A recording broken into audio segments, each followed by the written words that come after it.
Salah had suggested tomorrow's game against Brighton could be his last at Anfield.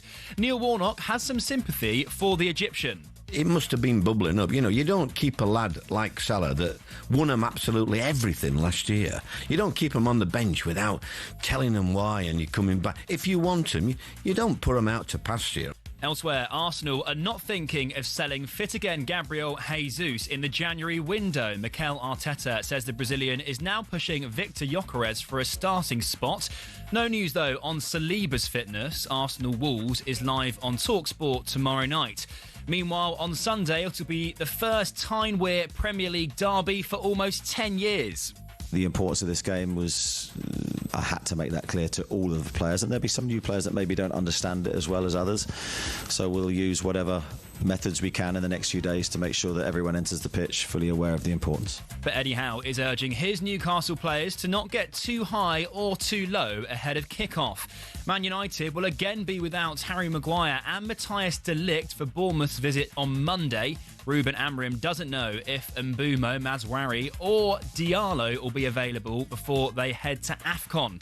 Over to Ali Pali now, where Mark Wilson is covering the World Darts Championship. Mark, what can you tell us?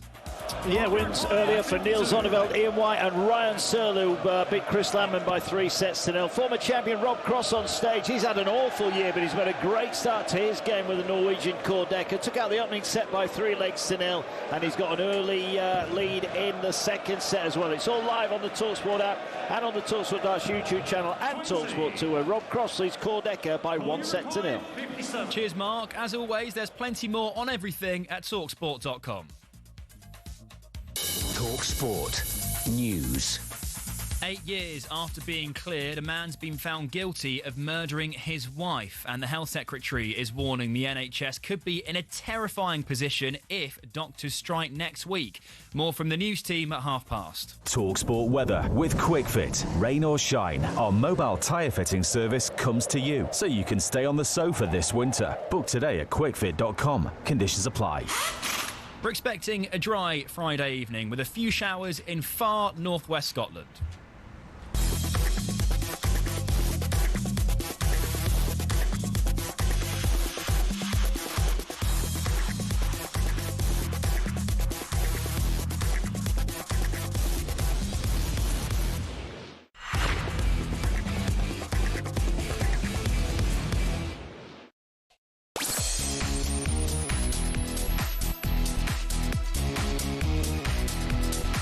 Hello, good afternoon. Welcome to Drive on talkSPORT with me, Andy Goldstein. I own a coat that Matt has just walked over, and Darren, by the way, Darren Bent is alongside me. By the way, Darren Bent. You saw the coat thing, didn't you? Don't drag his feet over What's it. that about? Just walking over the coat? Just, Joe, sorry, this, Yeah, the studio's not been cleaned by the previous... Look, there's Andy Jacobs' snot rag, whatever that is. I mean, what's going on in here? I can't throw it, I'll just put it over it. Absolutely disgusting, isn't it? We'll leave it for the sports bar. Right, by Jingo, we've got a show for you today. We'll discuss the World Cup ticket pricing outrage. Is it time for fans to tell FIFA to shove it?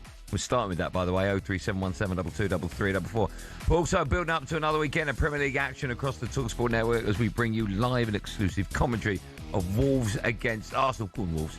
Alex Crook joins us for a bit of Ready Steady Crook, and we've got Friday Night Live as football genius Juliand Lauron joins us. And talking to geniuses that don't come any bigger and better than snooker superstar Jimmy White is on the show. Go on, Jimmy.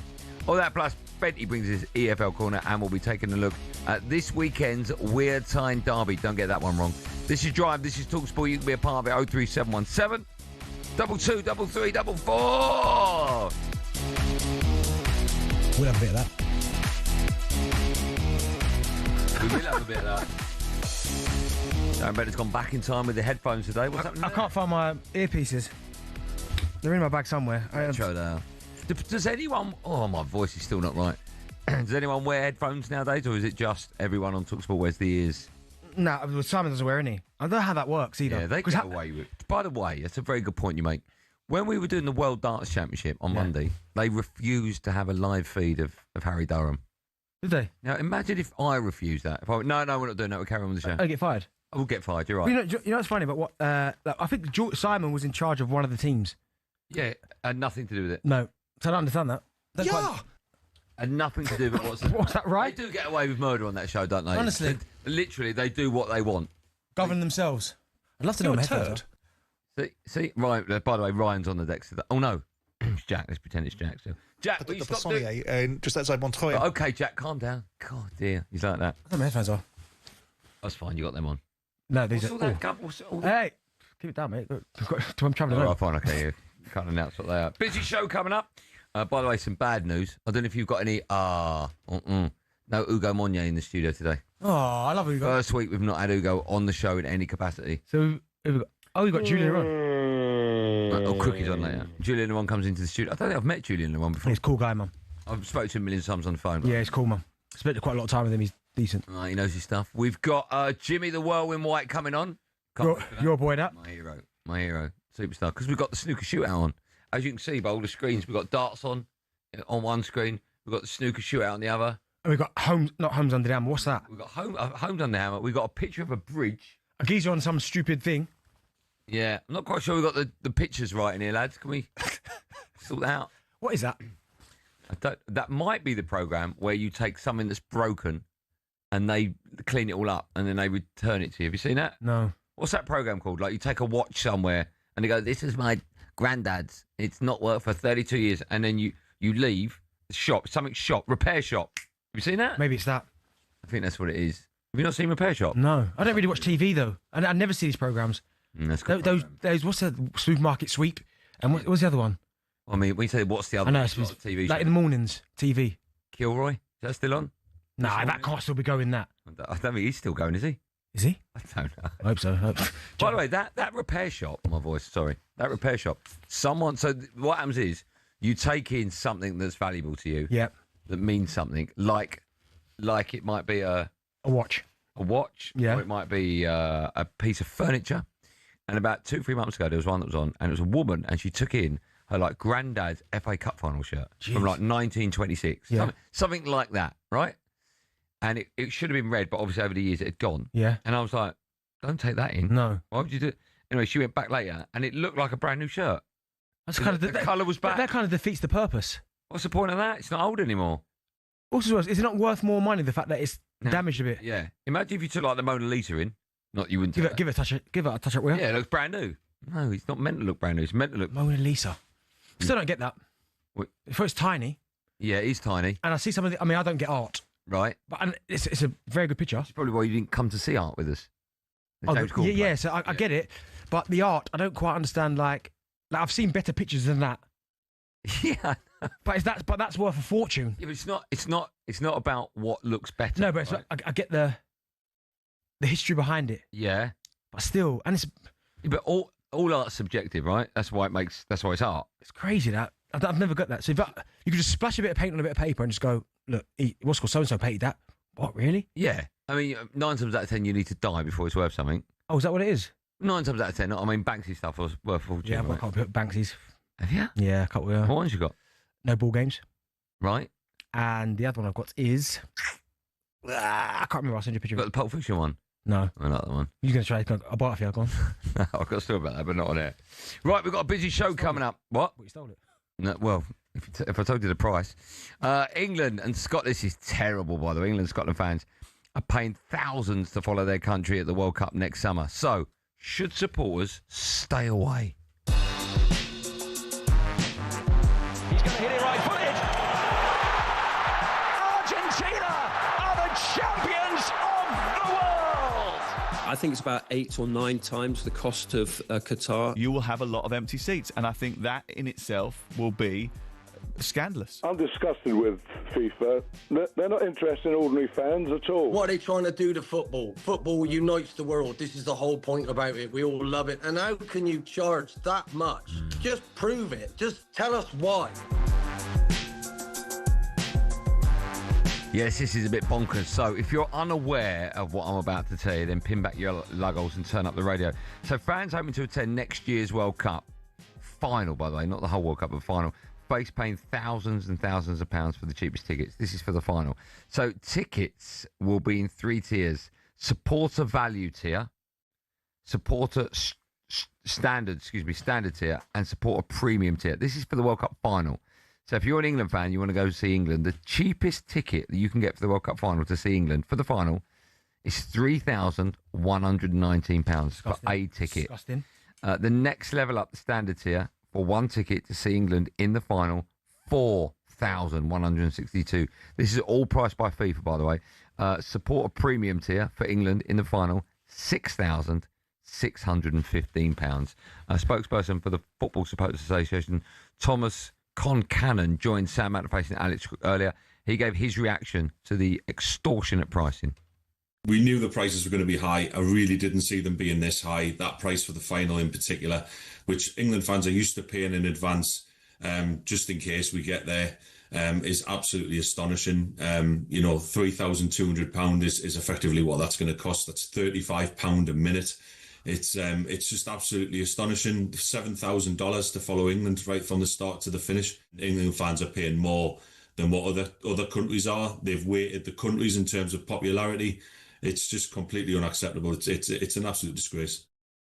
I mean, I couldn't have summed it up any better than that. It is an absolute disgrace. We'll take calls in it now, 03717 22 Bentley, £3,129 for the cheapest ticket for the World Cup final. If England get there, can FIFA justify those prices? Of course they can't. I mean, that's way too expensive. Again, I said it, was it yesterday or the day before, probably when we was at the darts, I think it was. I said about the cabbie, £700 for a ticket, and that was a third group game, Panama. £700. I was like, what? But this baseline level, over £3,000, is nuts. Because that's not even taking into consideration flights, accommodation, like spend while you're there, food. Yeah. Like that for a ticket, that's for one ticket, it's crazy. I don't understand where they're coming to the logistics with this price. Well, it's all supply and demand, right? I mean, they effectively can charge whatever they want because there's no way for the World Cup final you're going to have an empty stadium. Yeah. But, I mean, we talk so often about the average fan being able to afford ticket pricing and just going to see your club week in, week out. Embarrassing. Well, I mean, £3,000. I don't know how they've come up with that. It's absolutely... Especially at base level. When we were talking about it earlier and they said about the tier 1 ticket, I was expecting them to say... in my head, I thought they were going to say, like, £800, and that's extortionate. Yeah, I was thinking 4 or 5. Yeah, but when they went three grand, that's I don't know how they expect people to pay that. I know people will, and there are wealthy people out there that will do that. Yeah. But still, for the diehard England fan that follows England home and away, and you follow them to some of the worst places that England have been to play, where the stadiums are not great, the climate where you're playing is not great, for them to go to the USA and follow England everywhere and then pay £3,000 for a ticket, that's disgusting. Yeah. I mean, no one can afford that, right? No normal person. No normal. You said it there, I think. The cost of football anyway, for Ghana, watch your club side, is crazy. And we've spoke about, you go to watch football, you pay, say, £100 for a ticket at your club. You buy and buy a shirt. That's if you go on your own, you take your kids, right? Yeah. You treble that. That's what I'm saying. I just don't see how they could explain £3,000 per ticket for one ticket. So one of the things we were talking about in our meeting was whether or not you should stick 2 fingers up at FIFA. But the problem with that is when you stick your 2 fingers up, I'm behind you going, I'll have Bentley's ticket. Yeah. There's always someone there, supply and demand. That's the problem with it. So unless every England fan, which will never happen, says we're not going, that the pricing will stay. But the problem is as well is that there are people out there that it's almost like FIFA have bypassed the normal person in terms of the guys that are diehard football fans that eat, live, breathe, sleep football, but they've almost priced them out of it now, because I'm sure there have been some supporters that would probably go to about £700, £800, £1,000 maybe, like at a push, because it's England. But when you start going £3,000, that completely cuts out a large portion of football fans. Yeah, you're only going to get the super wealthy. 80% at least have been cut out from that. I mean, in a way, it doesn't surprise me because it's America, glitz, glamour. Hollywood superstars. When we went out there, everything was expensive. Oh my goodness, I've never tapped so much. I know, it's nuts. I bought 4 beers, it cost me $60. You obviously bought a couple of jerseys as well. Tried to, you know what? With the charity as well, tried to cut corners with the charity. I tried to get con the charity. Do you know what I mean? I had to though. I was pushing to a corner. Honestly, I bought 3 jerseys. Don't. My kids, $150. No, it was more than that. Yeah. And they were each $180 each. For 3 like Washington Wizards jerseys. No disrespect for the Washington Wizards. It's like Burnley, isn't it? No, it's probably worse than that. It's crazy. Right now, it's currently Wolves. Yeah. Three. But everything. Hotels are expensive. The only thing that's not expensive are cabs, actually. That's the only thing you get value for money out there. You just sit and stood still half. Yeah, it's true. And then it mounts up. But no, yeah, it's disgusting. If you're a football fan, I feel for you because we spoke at the meeting. If it was a Champions League final and Arsenal got there and someone offered me a ticket for that, I'd probably pay it. because it's Arsenal, it's my team. Yeah. I'm not paying to go and watch England. Absolutely not. See that again? That's divided the room. Would you? I'd rather pay. I couldn't afford £3 for a ticket. All jokes aside, right? No, I couldn't. Mate, there's no way I could. You have 7 pairs of trainers delivered per week.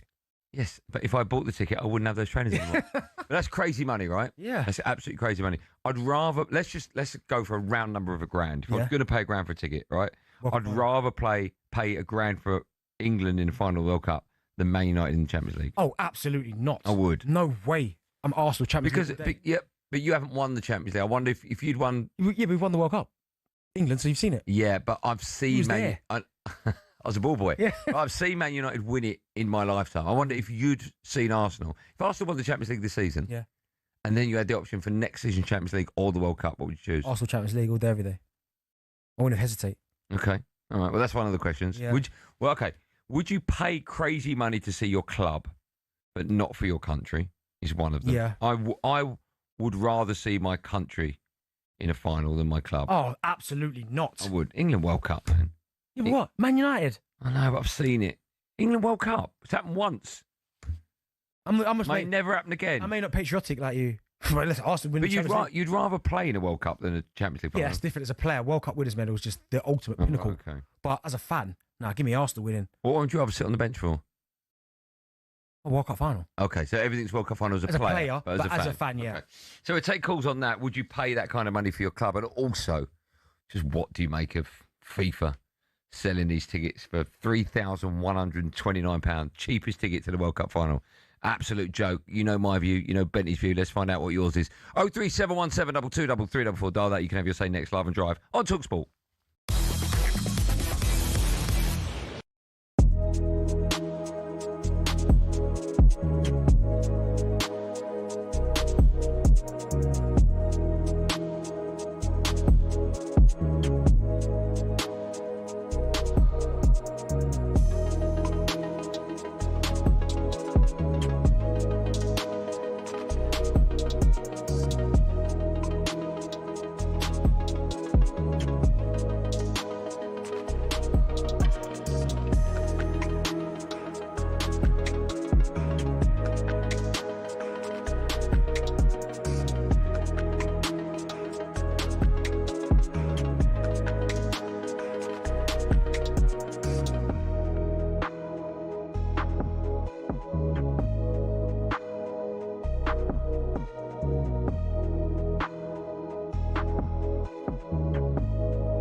Hello and welcome to talkSPORT Goals. We're taking you through what should be another busy day of football.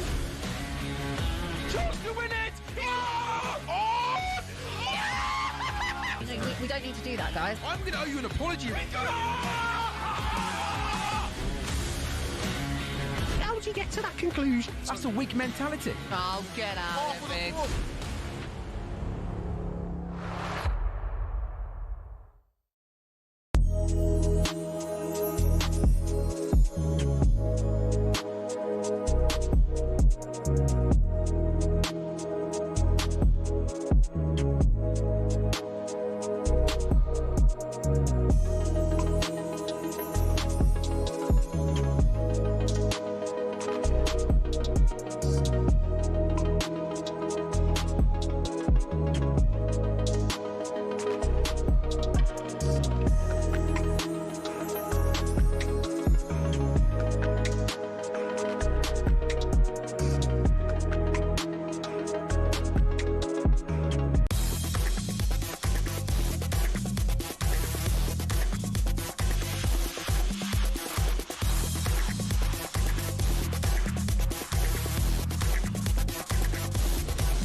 See what you've done there. You're out of touch. Very good, Jack. Finally, Jack's got something right.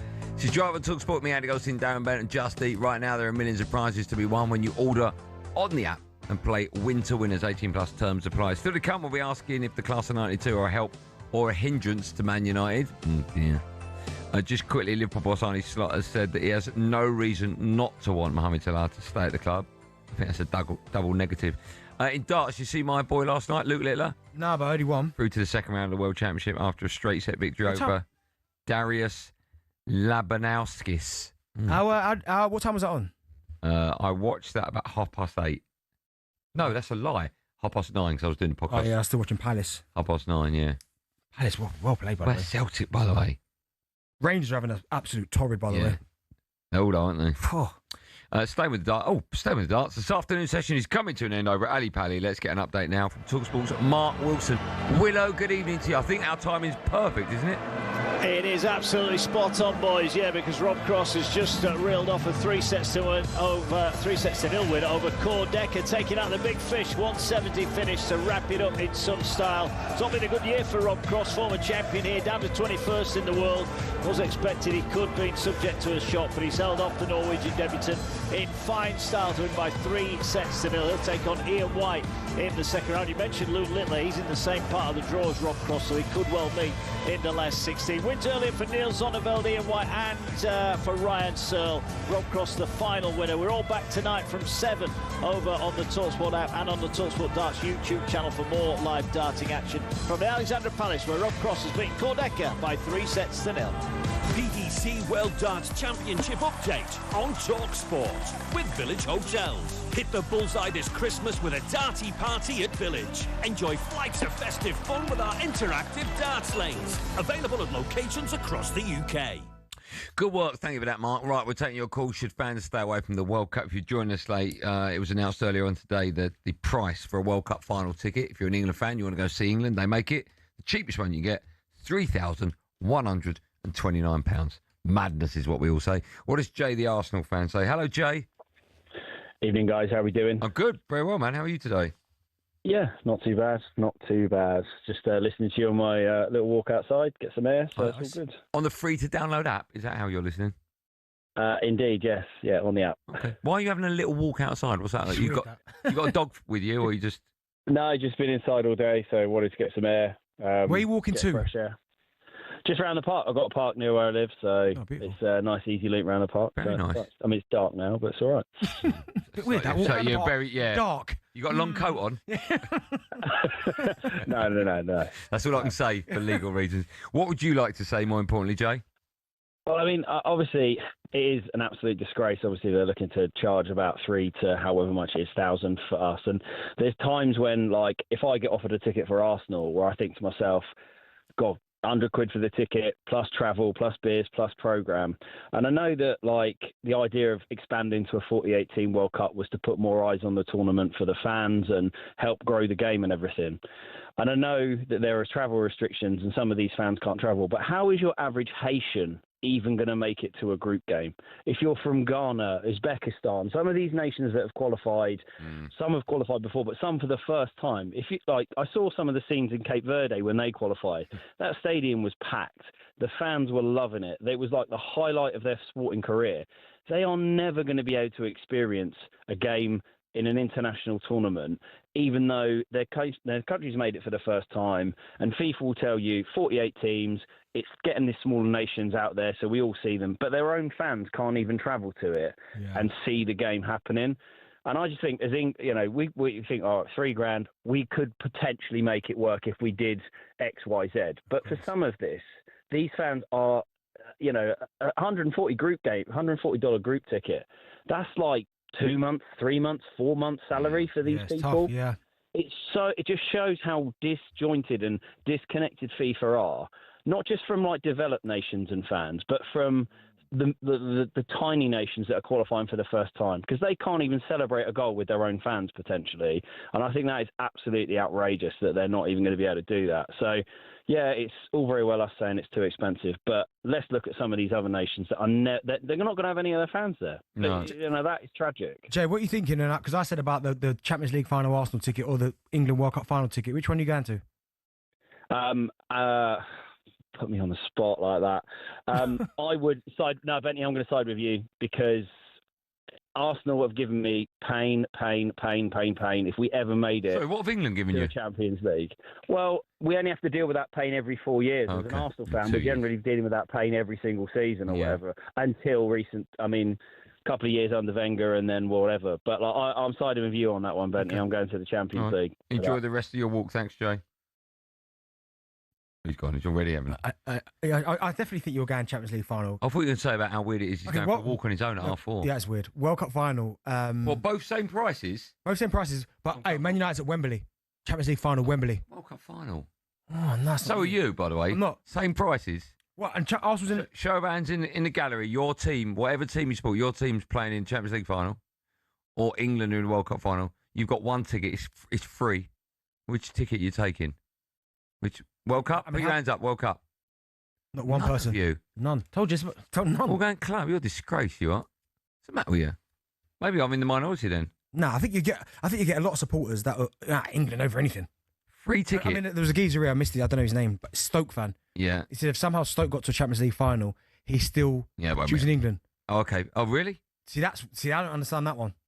Europa League final, World Cup final. Arsenal. Yeah. Europa League, man. No, I don't believe that. Europa League, man. There's no way you're choosing that. Yeah, you're not. You're playing young boys in the final of the Europa League. Okay, easy win. What? To watch Arsenal lift the trophy? Or England World Cup? Yeah, no, give me the Europa League. No. You said honestly? Yeah. Okay. Still to come, we'll be looking. I thought he was going to keep going FA Cup League conference. We'll be looking ahead to the weekend's action in Ready Steady Crook. But first, it's time for no googling.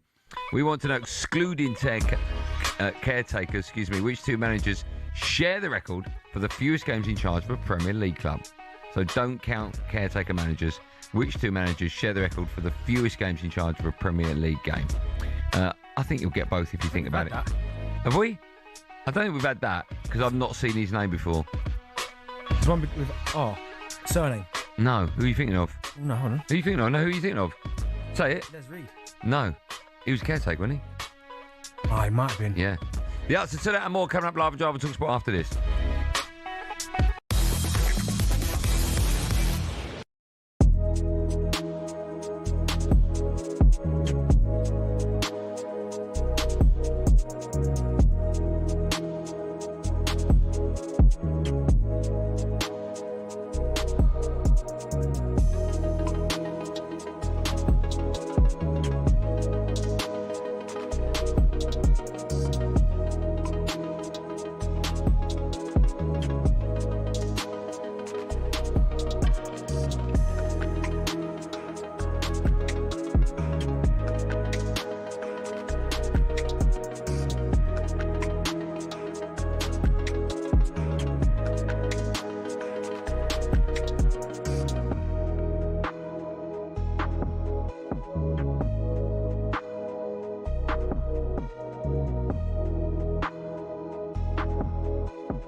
teams have got a load of crazy nicknames. Ever wondered where they came from?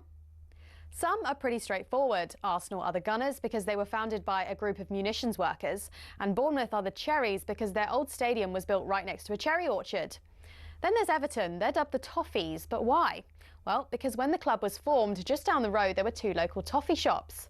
Ipswich Town nicked their nickname off their opponents in the late 90s, Birmingham.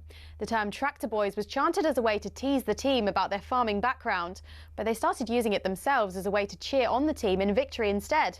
Take that, Birmingham. Let's head to Leicester, famous for more than just a red, well, orangey cheese and Jamie Vardy. Leicestershire's also the birthplace of fox hunting, hence the Foxes. Crystal Palace's nickname came from an extreme makeover. They were having a nightmare run in the 70s, and when they were relegated, their manager, Malcolm Allison, wasn't having it. I know what will make us better, he thought, a new nickname. The Strong and Deadly Eagle sounded like a pretty good bet. And there's more to that story. Brighton used Palace's nickname to inspire their own. Ooh, bird, they thought. Let's just pick a different one for us. And so, in a heated match between the two teams back in 1976, when Palace fans began chanting, "Eagles, Eagles," Brighton fans had the perfect reply. Seagulls, seagulls. So next time the away ends chanting their crazy nickname, you'll now know exactly where it came from.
Welcome back, Ryan. What a tune. Is it Halls and Oaks?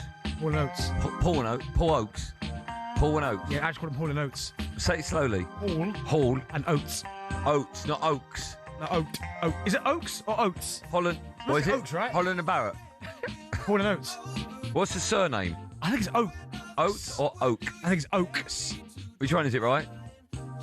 Oat. Oats, like oatmeal. Yeah. Anyway, this tune's a banger. I don't know if Ryan's winding us up, though, is it? I'll find it on here. Paul and Oates. Paul and Oates. While you're doing that, the answer to the question, excluding caretakers, which 2 managers share the record for the fewest games in charge of Premier League clubs? It's Oats. Like oatmeal. Oats. And what were you saying? Oaks. No, I said Oats, I think. Oh, yeah, okay. And it's Paul, yeah? Sam Allardyce? No, but Crystal Palace. What's his name? De Boer. He was in charge of Palace, wasn't he? De Boer? No, Sam Allardyce. Yeah, he must have been at some point. Sam Allardyce at Palace, was he? He was, wasn't he? I'm not going mad. Yeah? We all agree? Okay. Frank de Boer's won. 26th of June to 10th of September. I mean, usually it would say the amount of games, but you haven't bothered with that. Sam Allardyce is the other one. Leeds United, of course, 3rd of May to 2nd of June. 8 games, I've been told. What are you looking at? I'm looking at Sam Allardyce. Yeah? Yeah, he was at Palace for a year. Yeah. Do you know what? I bet you couldn't name Big Sam's managerial club. Forget Limerick. Okay. Right. I'm sure he managed Blackburn at some stage. Right. No, so straight away. All right, no. okay. Bolton, obviously. 1. Leeds. Yes. Yeah. Big Sam's clubs. Was it West Ham? Of course he was. Yeah, West Ham. Yep. How many is there? There's a few. Is there? Palace. Yes, 4. There's some I forgot about. He was never at Forest. It's going to be those, but round there, close to that Forest, round there. Notts County. 1. Notts County? Notts County. When was that? When was he chosen Notts County? 97 to 99. Wow, I'd never get these then. Blackpool. Oh, that's probably what I was thinking of, not Blackburn. Right. Preston, but he was caretaker. Yeah. Everton. Oh, yeah, of course, forgot that. West Brom. I don't remember that. When was that? That was 20 to 21. Jeez. Everton, England, of course. Sunderland.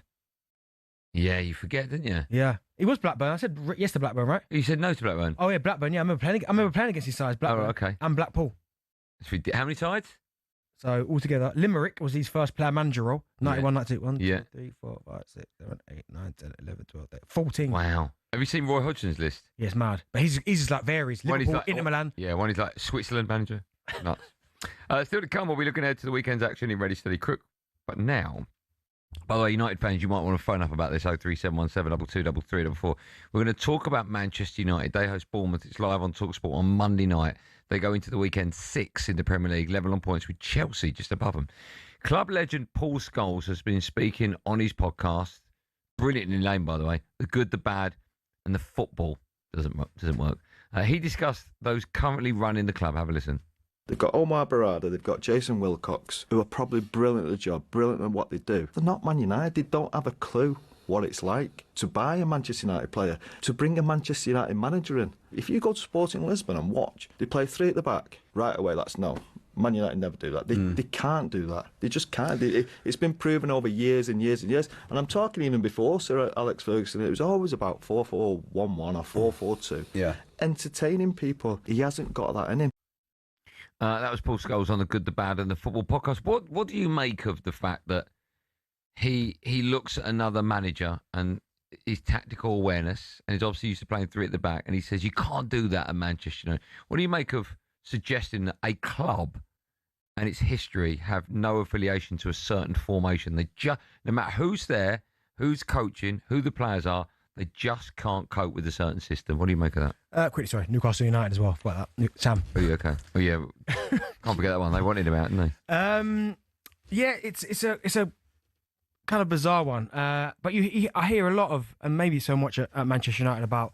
I think it's because of where they were when Scholes is talking. I mean, you're talking about he was part of a Manchester United team and played under a manager where they were pretty much formidable.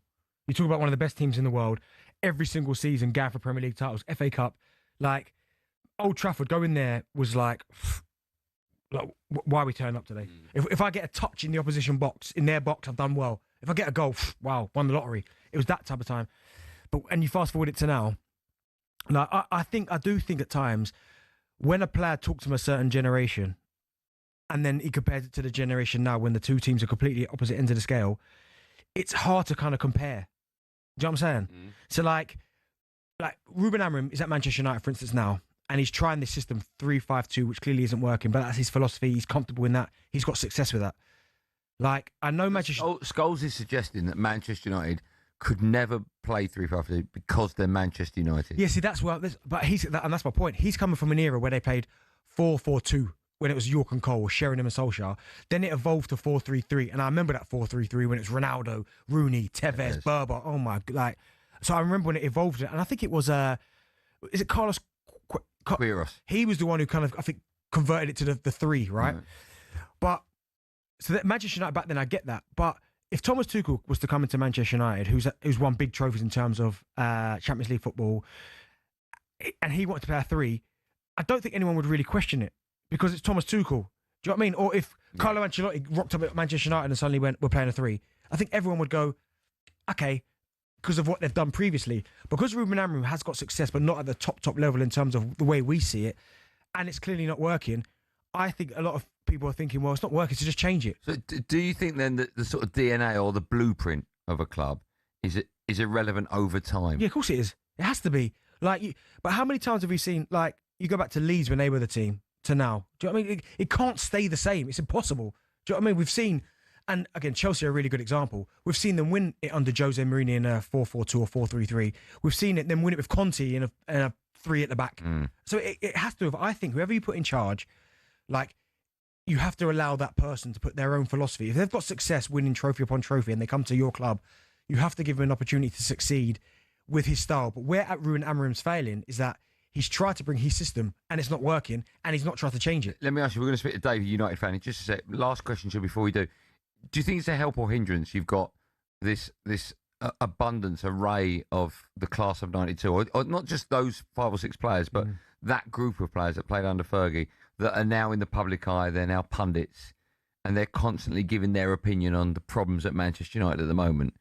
Is that good or bad for Manchester United and the manager? Well, it's going to be hard because those players can't comprehend what this Manchester United team are going through because they never went through it. That for the whole time I was playing football, Man United were the team. Simple as that. So Scholesy throughout his whole career was always one of the best players we've ever seen in this country. But he was part of such a successful Manchester United team that he probably can't comprehend what it's like in the dressing room now. And I think the best person to kind of comprehend that, and I know at the time he got a lot of flack for it, but what he says now seems to be coming to fruition, was Ronaldo. Because he was there when Manchester United were absolutely rampant, and he came back when they weren't, and he was like, whoa, hold on a second here. How are we in this mess? Yeah. So I don't think the DNA can be over a prolonged period of time. I think it just changes. Yeah. Okay. That's interesting. Dave's a United fan. Hi, Dave. Hey, chaps. How are we doing? I'm good, man. Very well. Happy Friday to you. What are you up to today? Yeah, just finished work on the way home, just listening to you boys, getting me home safely, which is always nice. Thanks, man. Thanks for your kind words. What's your view on everything we've been talking about? I think it's quite a fascinating subject, this one. My opinion on this is that he can't, since he's arrived at the club, he can't do right for doing wrong. Now, people have got to remember, he's been there just over a year, so that's 1 year. In that time, everyone kicked off. He needs to go. He's got rid of 4 or 5 players that everyone moaned about. So he's done that. He's trimmed the squad back. The style of football has not been great, but you can definitely see. Everyone said that we needed a new forward line. He's brought in a new forward line. Now people are jumping up and down. Oh, midfield's not good enough. We haven't got a bottomless pit of money. So he's investing in the right areas. We need a midfielder to bring us up the pitch. But this with the pundits, oh my days, it's sending a lot of United fans' heads west because it's causing a massive divide. Because you got fans that want to back the manager, and then you got these pundits that are coming out. It happened to Liverpool, didn't it, a while back when Liverpool weren't playing well. You had ex-players coming out and hammering them. Now, you've got the likes of Scholes, and I mean, I'm a massive Paul Scholes fan. When he played, legend. But I think he's on a little bit of an unsure footing with this. Gary Neville, I'm not even getting into that because I just mute him when he's on Sky. Because a lot of the time he's just United, consistent United bashing all the time. There's nothing ever that comes out of his mouth that is ever constructive. So with Scholes, it's hard, but we have to be flexible. You can't stay 4-4-2. You have to move with the times. It's mental to say that you're going to say, oh no, United are 4-4-2. Absolutely not. Do you know what? Dave? You make a really good point there, and he's right. Is that you have to change? Like it has to change because no manager. Like it's such a long time. I know the Fergie days were incredible, but unfortunately they're not here anymore. Those times are finished. Fergie built 3 teams? Something crazy like that. You have to be able to change and adapt. The game's changing. The game's not the same as it was 15, 20 years ago. You have to kind of back. I don't remember inverted fullbacks back then. I do get what he says, Scholes, in as much that they're not bringing in United players or they're not playing the United way. But you know what? They're bringing in United players for now. Like, the players now wouldn't get in. Like, I look at Bruno. Me and you've got conflict and interest in Bruno. Bruno was not getting a Manchester United team back then. No. I don't think you'd even look at Bruno back then. Oh, no, you would. There'll be players that were on the fringe of that team that were good squad players. Oh, there were times where Carrick weren't even getting in. Yeah. Do you know what I mean? So, like, I think you're signing players for Manchester United now, and I think you have to do that. Well, at the level we're at. At the level you're at. Slowly to get us into the top 8, then more players to get top 4. Exactly. And then move on. Maybe, yeah. Because you're not signing, like, let's be honest. No, we're not buying off the top table. Like Wirtz, he was saying, I know it's not, like, he's showing glimpses, but not consistency. If you were in for him and Liverpool, he's obviously going to go to Liverpool of course, because they're in a better place. We wouldn't be able to go after Isak, you're right. No, exactly. And I think you're signing players for now. Yeah. No, that's fascinating. You can have your sound if you want. 03717223344 for 5 o'clock. Alex Crook joins us for a bit of Ready Steady Crook. Then we're looking ahead to the Wear Tyne derby. You must have played. Oh, you did. Dear. I forgot about that. Yeah. sort of played in it. We got the best of talkSPORT. I watched it. It was nice. It wasn't nice. Scored, didn't you? Yeah. Went out celebrating that night. Honestly. What, you went out partying, didn't you? No, I didn't. and then, Jimmy the Wild White's on our show. And Juliand Lauron joins us as well in the studio a bit later on. A busy show. If you want to be a part of it, as always, pick up the phone 03717 223344.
Hello and welcome to talkSPORT Goal. We've been taking you through what should be another busy day of football.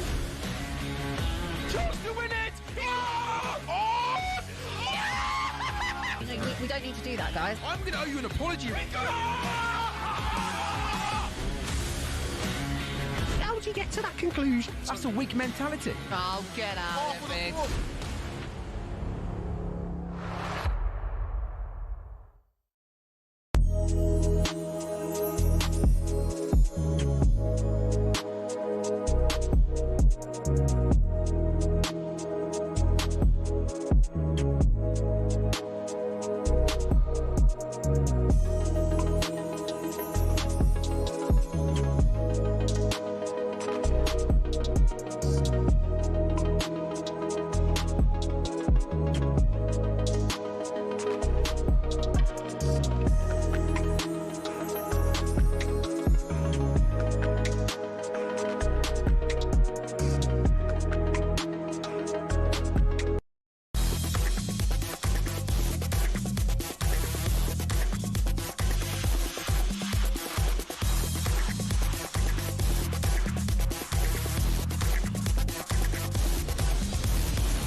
Oh, I thought you got the other version. You listen to Drive with talkSPORT with me, Andy Goldstein Darren Bent and Justin. What other version? Huh? What other version? Well, I think there's another version. It starts differently, doesn't it? I've never heard it. Oh, okay, I'll play it to you in a minute. I'm sure I've sent it to you loads of times. Oh, ha, ha, ha. You calling me a... No. I don't know what you're talking about. Joe, I don't like this. And our friends at Just Eat, there are millions of prizes to be won when you place an order on the app and play Winter Winners 18 plus terms apply. Still to come, we'll be looking ahead to the return of the Weir Tyne derby this weekend. Just quickly, Arne Slot said earlier today he will hold face-to-face talks with Mohamed Salah ahead of their game at home to Brighton tomorrow. I'm guessing he's already done that now because this was earlier on, so they've probably sat down and had an espresso between the two of them. Wolves technical director Matt Jackson has admitted that the club got their summer transfer window wrong. What? Forest? What? Wolves. I could have told you that. I could have told you that last 3 years. Well done. Imagine that meeting. Yes, I've been looking at the figures. Oh, yeah. Time now for this. Paddy Power on talkSPORT. With Paddy's Super Sub, your new bet rolls over to the new player coming on. T's and C's and exclusions apply. 18 plus, begambleaware.org. Right, time now for today's bet with other friends of Paddy Power. Let's welcome Matt Kerr to the show. Hello, Matt. How are you? I'm doing good. How are you? Good. Very well. Thanks for coming on. We've got you because we're looking forward to tomorrow afternoon in the Premier League. Chelsea play Everton at the Bridge. Can you remind everyone how the Bet Builder works and the charity that may benefit, please? Yeah, so we're trying to raise money for the Attitude Foundation, raising money for LGBTQ causes up and down the country. The Bet Builder itself, it's an accumulator on events within the same match. Shots, cards, fouls, goals, anything you can think of, it's on the Bet Builder. Right, it's a 5-leg bet, but these are our picks. I've gone for both teams to score, or BTTS as some people call it. Yeah, Chelsea's in a bit of a weird spot at the minute. They've kept 5 clean sheets in their last 12, but then those have been against minnows like Wolves and Burnley and Barcelona. They've been giving up soft goals lately. They showed that midweek against Atalanta. If it keeps going, they are winless in 4. You might expect us to be both teams to score. All right, Benny, what you got? I've gone for Chelsea to win. Yeah, like I said, even though they are winless in 4, it's only a matter of time before they are going to bounce back. They'd only lost 3 games all season before 2 weeks ago. They've got Cole Palmer back for the weekend. Everton, they're running up a nice bit of form lately, but the losses have been to, the bigger teams like Newcastle and City, and the wins have been against the likes of Forest and Fulham. Sometimes form is not everything, and I think this match might be one of those times. Next up is producer Joe, who's had his tonsils out 2 days ago. He's finally back with us. He's gone for Pedro to score a goal or assist at any time. Yeah, with Delap out, Pedro's more likely to be playing up top as a 9 instead of his usual spot as a 10 behind him. He did score in that role midweek against Atalanta, and if we're backing Chelsea to win, and when Everton have been losing by like 3-0 or 4-1 their last few losses, if someone's going to score, you would generally back the number 9. Next up are the people. What have they gone for? The people have gone for Chelsea's goalkeeper to have 2 saves, probably going to be Robert Sanchez. It is just straight maths on this one. Everton have been averaging 3 shots on target a game. If we're going both to score, then you can put the change into 2 saves for Chelsea. And the last one is yours, Matt. What are you thinking? I'm going for Grealish to be fouled 2 times. He doesn't half get beaten up on the pitch, and he's been fouled on average 3 times a game this season. If a team like Chelsea is going to be having their defenders like Cucurella practically on the half line all match, there's going to be so much space for Grealish to get into and then have his legs taken out from underneath him. Blimey, okay. Before we let go, can you just confirm the Bet Builder insurance, the odds and the value of the charity bet one more time? Yeah, so we got both teams to score, Chelsea to win, Joao Pedro to have a goal or assist, Chelsea 2 or more saves, and Grealish to be fouled 2 or more times. It comes in at just over 7-1. Have a lovely weekend. Thanks for coming on, Matt. Take care. Thank you. There you go. That's Paddy Power's Bet, but if it's today, meaning more on 5+18 plus begambleaware.org. Paddy Power on talkSPORT. With Paddy's Super Sub, your new bet rolls over to the new player coming on. T's and C's and exclusions apply. 18 plus, begambleaware.org.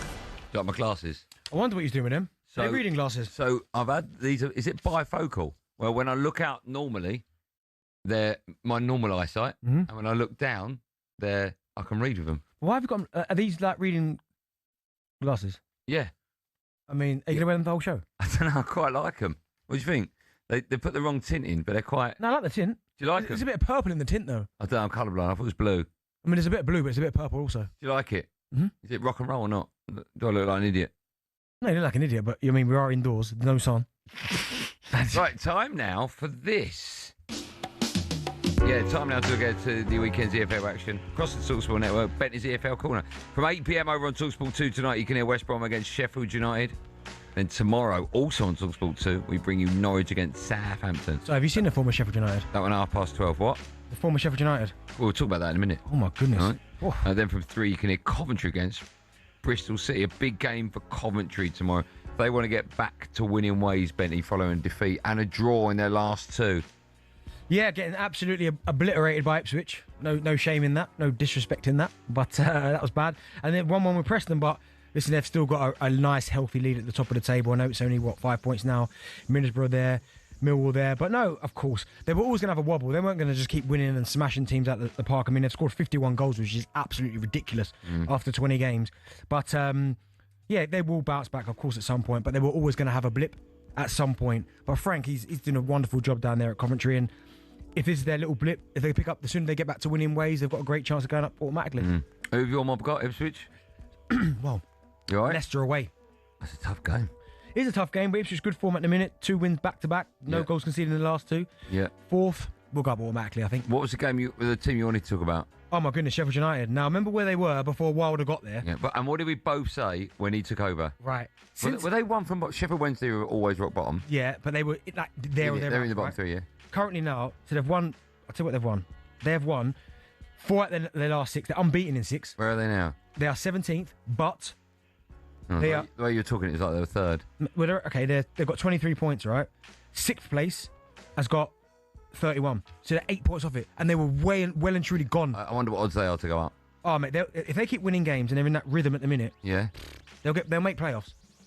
Well, if they keep winning, they will. Yeah. If they do that, surely they'll never sack him ever again. Well, you know what football clubs are like. They're a bit barking. Oh no, they'll get rid of him after 4 months next year. Yeah, they will. Yeah. So at the barking, Alex Crook joins us in just a moment for today's Ready, Steady, Crook. Make sure you join me and he right after this for hour number 2 of Drive Time on talkSPORT.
I have no reason to want him to leave Liverpool. The words of Arne Slot, who's having face-to-face talks with Mo Salah today about his Liverpool future.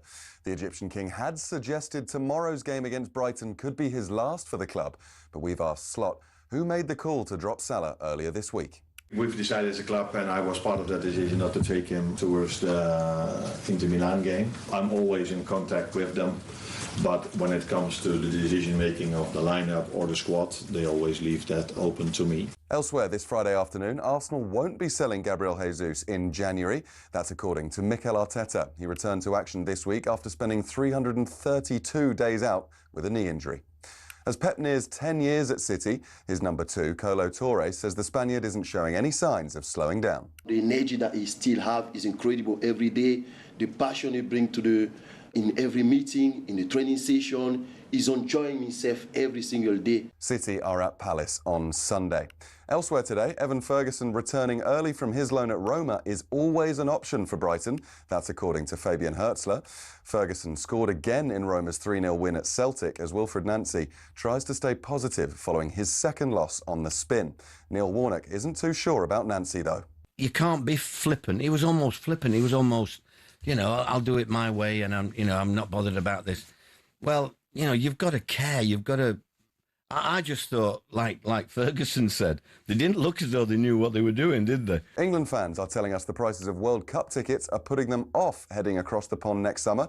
Ian Holloway wants FIFA to explain why it costs so much. Just keeping humble, but what on earth is this all about? There is no justification for these prices. The cheapest ticket's nearly 200 quid. That is so wrong on any level. There is no need of it. talkSPORT understands the cheapest ticket for the final will cost more than £3,000. To F1 now, where Mohammed Ben Sulayem's been re-elected as the president of the FIA for a second term till 2029. And England may not want him, but Lancashire do. Sir James Anderson will be the Red Roses Red Bull captain next summer. He turns 44 in July.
Welcome back to our number 2 drive on talkSPORT. Me, Andy Goldstein, the superstar. It's Darren Bent alongside.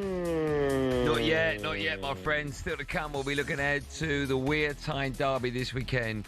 But yes, time now to talk football and food.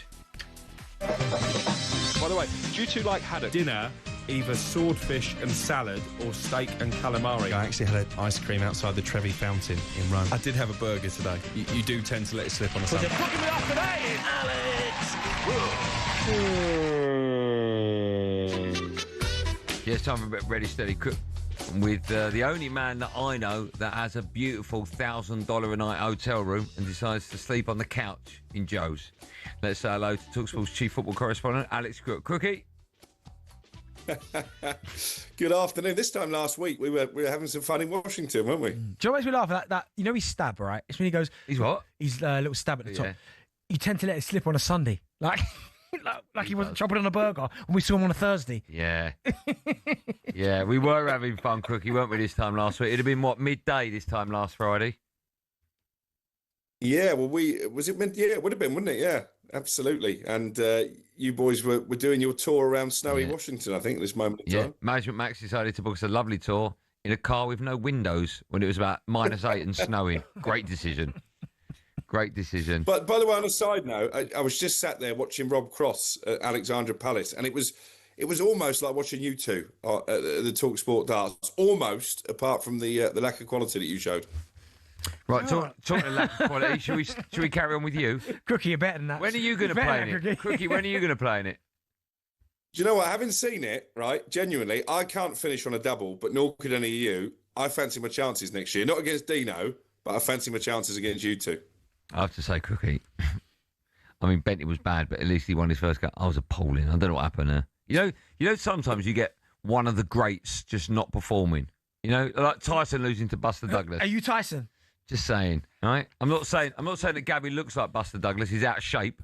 But, you know, let's just say that he got lucky with that uppercut.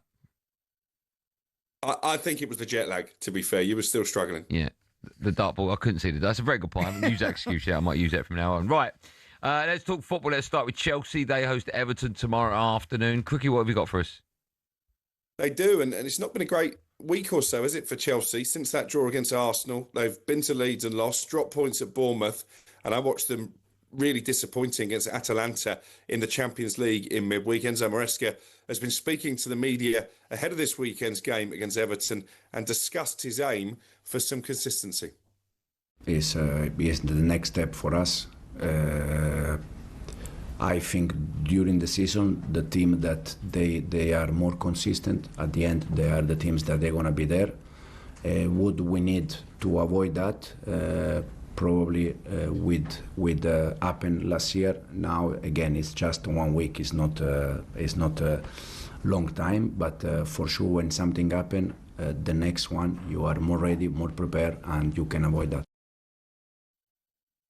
I think it's fascinating with regard to Chelsea because after they got that point against Arsenal, I think a lot of us felt maybe they could be Arsenal's nearest challengers, but then they go, as I say, don't pick up any wins from those 2 Premier League away games. He made a lot of changes in midweek, Maresca, and that backfired.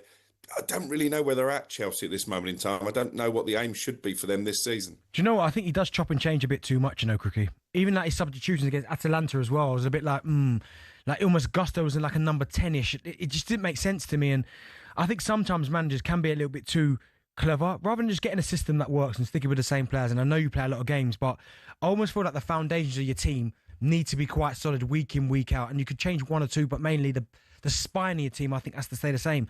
But for me, he just makes too many changes. And at the minute, it's not working. He's going to have to change it around. I'm not saying his job's in under pressure, but 4 without a win, do you know what I mean? They're not exactly... This is why I don't think they'll win the league this year, for instance, because the inconsistencies in terms of team selection and their results from one game to another.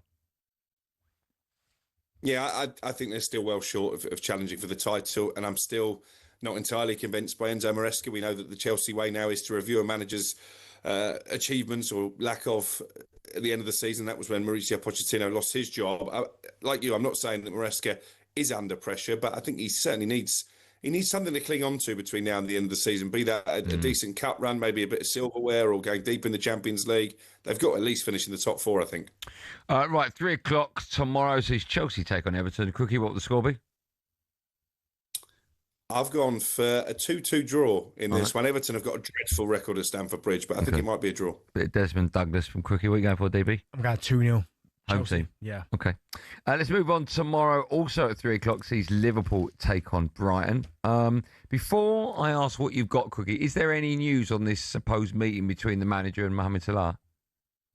Not so far. I've had a message to say that the meeting is over, but we don't yet know the outcome. I'm still leaning towards being surprised if Mo Salah is involved tomorrow. I think it's far more likely that he doesn't play a part and goes off to the African Cup of Nations next week, and then we get a bit of clarity about his future. I understand the manager has been talking about this in his press conference. Is that right? He has. So no surprise. Pretty much the first question this morning when Arne Slot faced the media was about what happens next with Mo Salah. I will have a conversation with Mo this morning, and the outcome of that conversation determines how it will look tomorrow. What I need is a conversation with him, and I think the next time I speak about Mo should be with him and not in here. But yeah, you can keep on trying, but there's not much more to say about it that I speak to him today. And like I said, the outcome of that conversation determines how things will look tomorrow. I think he did a brilliant job there, Arne Slot, of shutting down any more questions, because once he said, I haven't spoken to Mo yet, I'm going to speak to him today, I'm not going to do it in the media, there's almost no follow-up question, is there, to that? But what I would also add, and I mentioned this when I was on with Sam and Neil Warnock on our programme today, the fact he's not had that conversation yet, and obviously Mo Salah threw his toys out the pram last weekend, didn't travel to Italy, I don't see how he can be in the team tomorrow, because if he was part of Arne Slot's plans, then presumably that conversation would already have taken place. Well, do you know what, Crookie? I mean, you can't bring him back yet. I think that's too soon. But also, I thought Liverpool played really well against Inter Milan in the week. And I thought that was probably the best in terms of coming off the bench. I thought Wirtz looked really good when he came on, like bright, got on the half turn, tried to make things happen. And the team, I thought, just flowed really well. So while I think if you got the perfect opportunity to not bring him back, if that makes sense, because of how good I thought they were, certainly against Inter Milan in the week. Yeah, and he changed it up a bit, didn't he, formation-wise? Yeah. He has a sort of diamond midfield and almost an old-school front two, and it did work. The issue they've got is that Alexander Isak picked up a knock in that game in Italy, and he has a doubt again. He is still struggling, isn't he, to maintain fitness, and you've got to say at the moment he's struggling to justify that astronomical British record fee that Liverpool spent on him. 2 questions, Crookie. I'll ask Bentley the same. Yes or no, will Mohamed Salah play the rest of the season in a Liverpool shirt? I'm still coming down on the side of no on that one. Second one, what will the score be? 3 p.m. Liverpool against Brighton. 2-1 Liverpool. Benny, Salah in a Liverpool shirt, yes or no? Yeah, I think he'll be there to the end of the season. Okay. What will the score be? I think Liverpool will win this game against Brighton 3-1. Okay. Right, on to the last one. Sunday at 2 o'clock sees Palace take on Man City. Now, City go into this game just 2 points off top spot, whilst Palace moved into the top 4 last weekend. Good luck calling this one, everyone. Crookie, what you got for us? Well, I think this is one of the games of the weekend. Palace in brilliant form, as you say. Manchester City trying to reel in Arsenal. I was at Craven Cottage last week when Mark Gay came up with a late winner for Palace. I spoke to Oliver Glasner after that game and asked what happens in the future for Gay after, of course, his failed move to Liverpool in the summer. I was a little bit disappointed, but again, sometimes you have also disappointments in your life, and then it's how you... But nobody did something, nobody promised him once that he can leave, nobody promised him that this will happen, and then it was at the end just a decision, and he always said, okay, I will give my best for Crystal Palace. That's how I got him known when I arrived, and that's what I really appreciate. And then again, if you are a fantastic person and a fantastic player, then it's you perform like he does. And then I think it's the opposite. I think if you behave like he behaved, you get the reward. Do you know what? I think Mark Gay has handled himself absolutely impeccably, because he would have been crestfallen when that move to Liverpool fell through on the final day, the final hours of the transfer window. And I still maintain the reason it didn't go ahead was because Oliver Glasner threatened to walk away if his captain was sold. But he's not sulked about it. He's not chucked any toys out the pram. He's got his head down. And I think he's playing as well as ever. I think he's a shoe-in to be England's starting centre-back at the World Cup next summer. And he will get a big money move, be it to Liverpool or maybe Bayern Munich or Real Madrid or another European superpower. And he deserves it because he's been absolutely exemplary on the pitch. Do you know what? You're right, Crookie. If ever there was an example of a player who didn't get his move, but you conduct yourself in the right way, it's Mark Gahey. Because I watched Palace last night. He's fantastic. He's strong. He's quick. He can play. And you're right. I think that would be the worry if I was Liverpool, is that because you didn't get him at the start of the season and how good he is, and you might get him on a free, all of a sudden Real Madrid come to the table. As you Bayern Munich, Barca, all these top European sides, I think. And if you're Mark Gahey, and he might have his heart set at Liverpool, fair play. But, mate, when you've got all those to choose from, he has been brilliant for Palace. Brilliant. Yeah, both on and off, by the way. Both. Crookie makes a great point now. He's handled himself. Never opens his mouth. Yeah. Never spouts anything about, I wish I was playing at a high level. Just gets on with his job. Yeah, he's done a great job. I don't know how you're going to call this one, either of you. Palace against Man City, Sunday at 2 p.m, Crookie. I just think because Palace have had a European game, and I know they're rested players, but obviously they've still had an extra couple of days rest, Manchester City. I think City will just about get this job done. Won't be easy, never is at Selhurst Park. I'm going to go 2-1 to City, but not with any great confidence. Okay, DB, obviously you want a home win. So I'm going 3-1 Palace. Are you? Yeah, I'm going 3. I'm looking at who he rested. Like, obviously Mateta had a slight knock, so didn't go.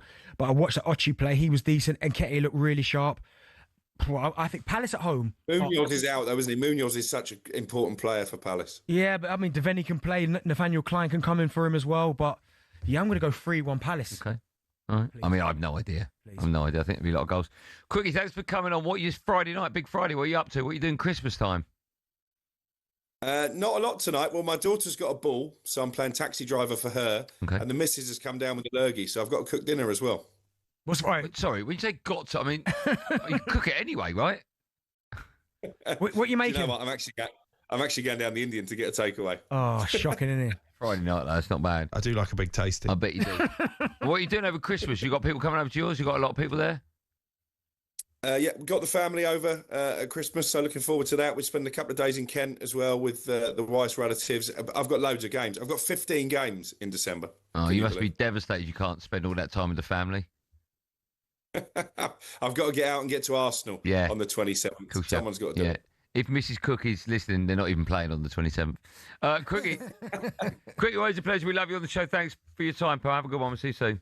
Cheers, boys. Enjoy. There you go. The wonderful Alex Crook. Playing cabbie tonight and then having a curry.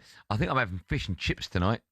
Friday night takeaway. What are you going for? I don't By know. the way, do you two like haddock? I do, Crookie, but we've said goodbye to you now. Yeah. What's your perfect Friday night meal? I think tonight I might go for a Chinese maybe. Tonight. All right.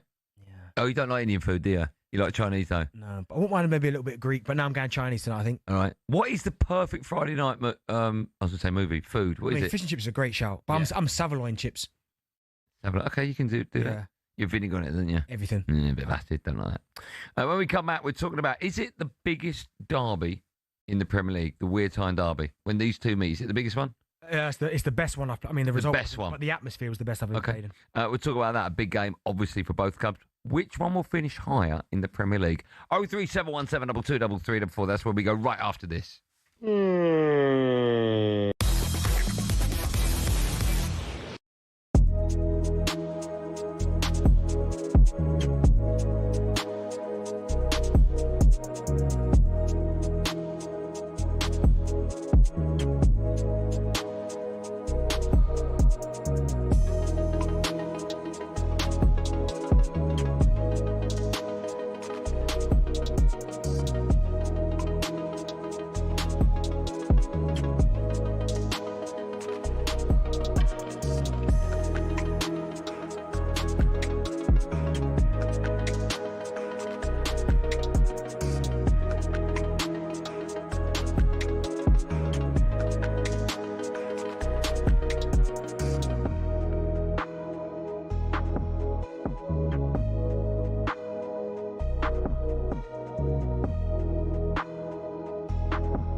Hello and welcome to talkSPORT Goals. We've been taking you through what should be another busy day of football. Chance to win it! We don't need to do that, guys. I'm going to owe you an apology. How do you get to that conclusion? That's a weak mentality. Oh, get out of it.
this, Ryan? It's nice. Jurassic 5. I've seen that with the dinosaurs. Not as good as the first one, was it? That was the best one, probably. No, they're all good. No, they're not all good. No, they are good. I like Jurassic Park, and I liked the Lost. You've got to confirm with the Lost World. Number 2, Jeff Goldblum. Then he's in the first one. Yep, and he's in the second one, Lost World. Then I like. Can I guess what the story is? Someone tries to make a load of dinosaurs. They're on an island and they get out of control. Yeah, lovely. Brilliant. What's the third one? Jurassic Park 3. Yeah, go on. Where they go to another island. Yeah, loads of dinosaurs out of control. Yeah, right. 4 is a load of dinosaurs out of control on an island. Yeah, it was good though. It's like Fast and Furious. Just keep driving. No. I like. What's the worst franchise? Do you know it's Police Academy? No, that's good. It's not D. It is. First one's great. Second one's okay, but then after that, how many was them? There's loads in there. I think there's 11 in there. There's not of Police Academy. Maybe not. Maybe 7 or 8. Oh, okay. No, but I'm sure there's 11. But either way, no, the dinosaur Jurassic Park's incredible. Star Wars incredible. Matrix incredible. No, but it's not the worst franchise, is it? The middle 3 are awful. With Jar Jar Binks and all that. Nah, that's decent. That. No, mate, that's terrible. Let me think of the worst trilogy. Well, now, do you know what was really good? Not trilogy. And it went awful. And I mean awful. Okay, firstly, how many were there? I think there is 5. No, there's 6, right? And when did it get bad? The first 3, brilliant. The last 3, awful. And I mean awful. I know what you're going to say. Go on then. Go on. Now, what do you think? I think we've had this conversation before. Give me a letter in it. No, just tell me who you think. I can't remember, but we've had it before. No, what's the film? Go on, I can't remember. Indiana Jones. Oh, okay. First 3, it wasn't what I was thinking of. Incredible. Yeah. The last 3. Are you sure there's 6? Yeah, there's Crystal Skull, or maybe there's 5 then. Yeah. The last 2. What's the one we gets into a fridge? Awful. 4. The Crystal Skull, whatever it's called. Terrible. That's what they do, though, isn't it? Terrible, man. I'll tell you it was a terrible film as well. Sorry, The Irishman. Oh, with Scorsese and De Niro and Pacino. That was terrible. That was when he goes to bash that fella up outside the store on the corner, and he's like he couldn't even stand up, could he? It was so bad. What's the best franchise?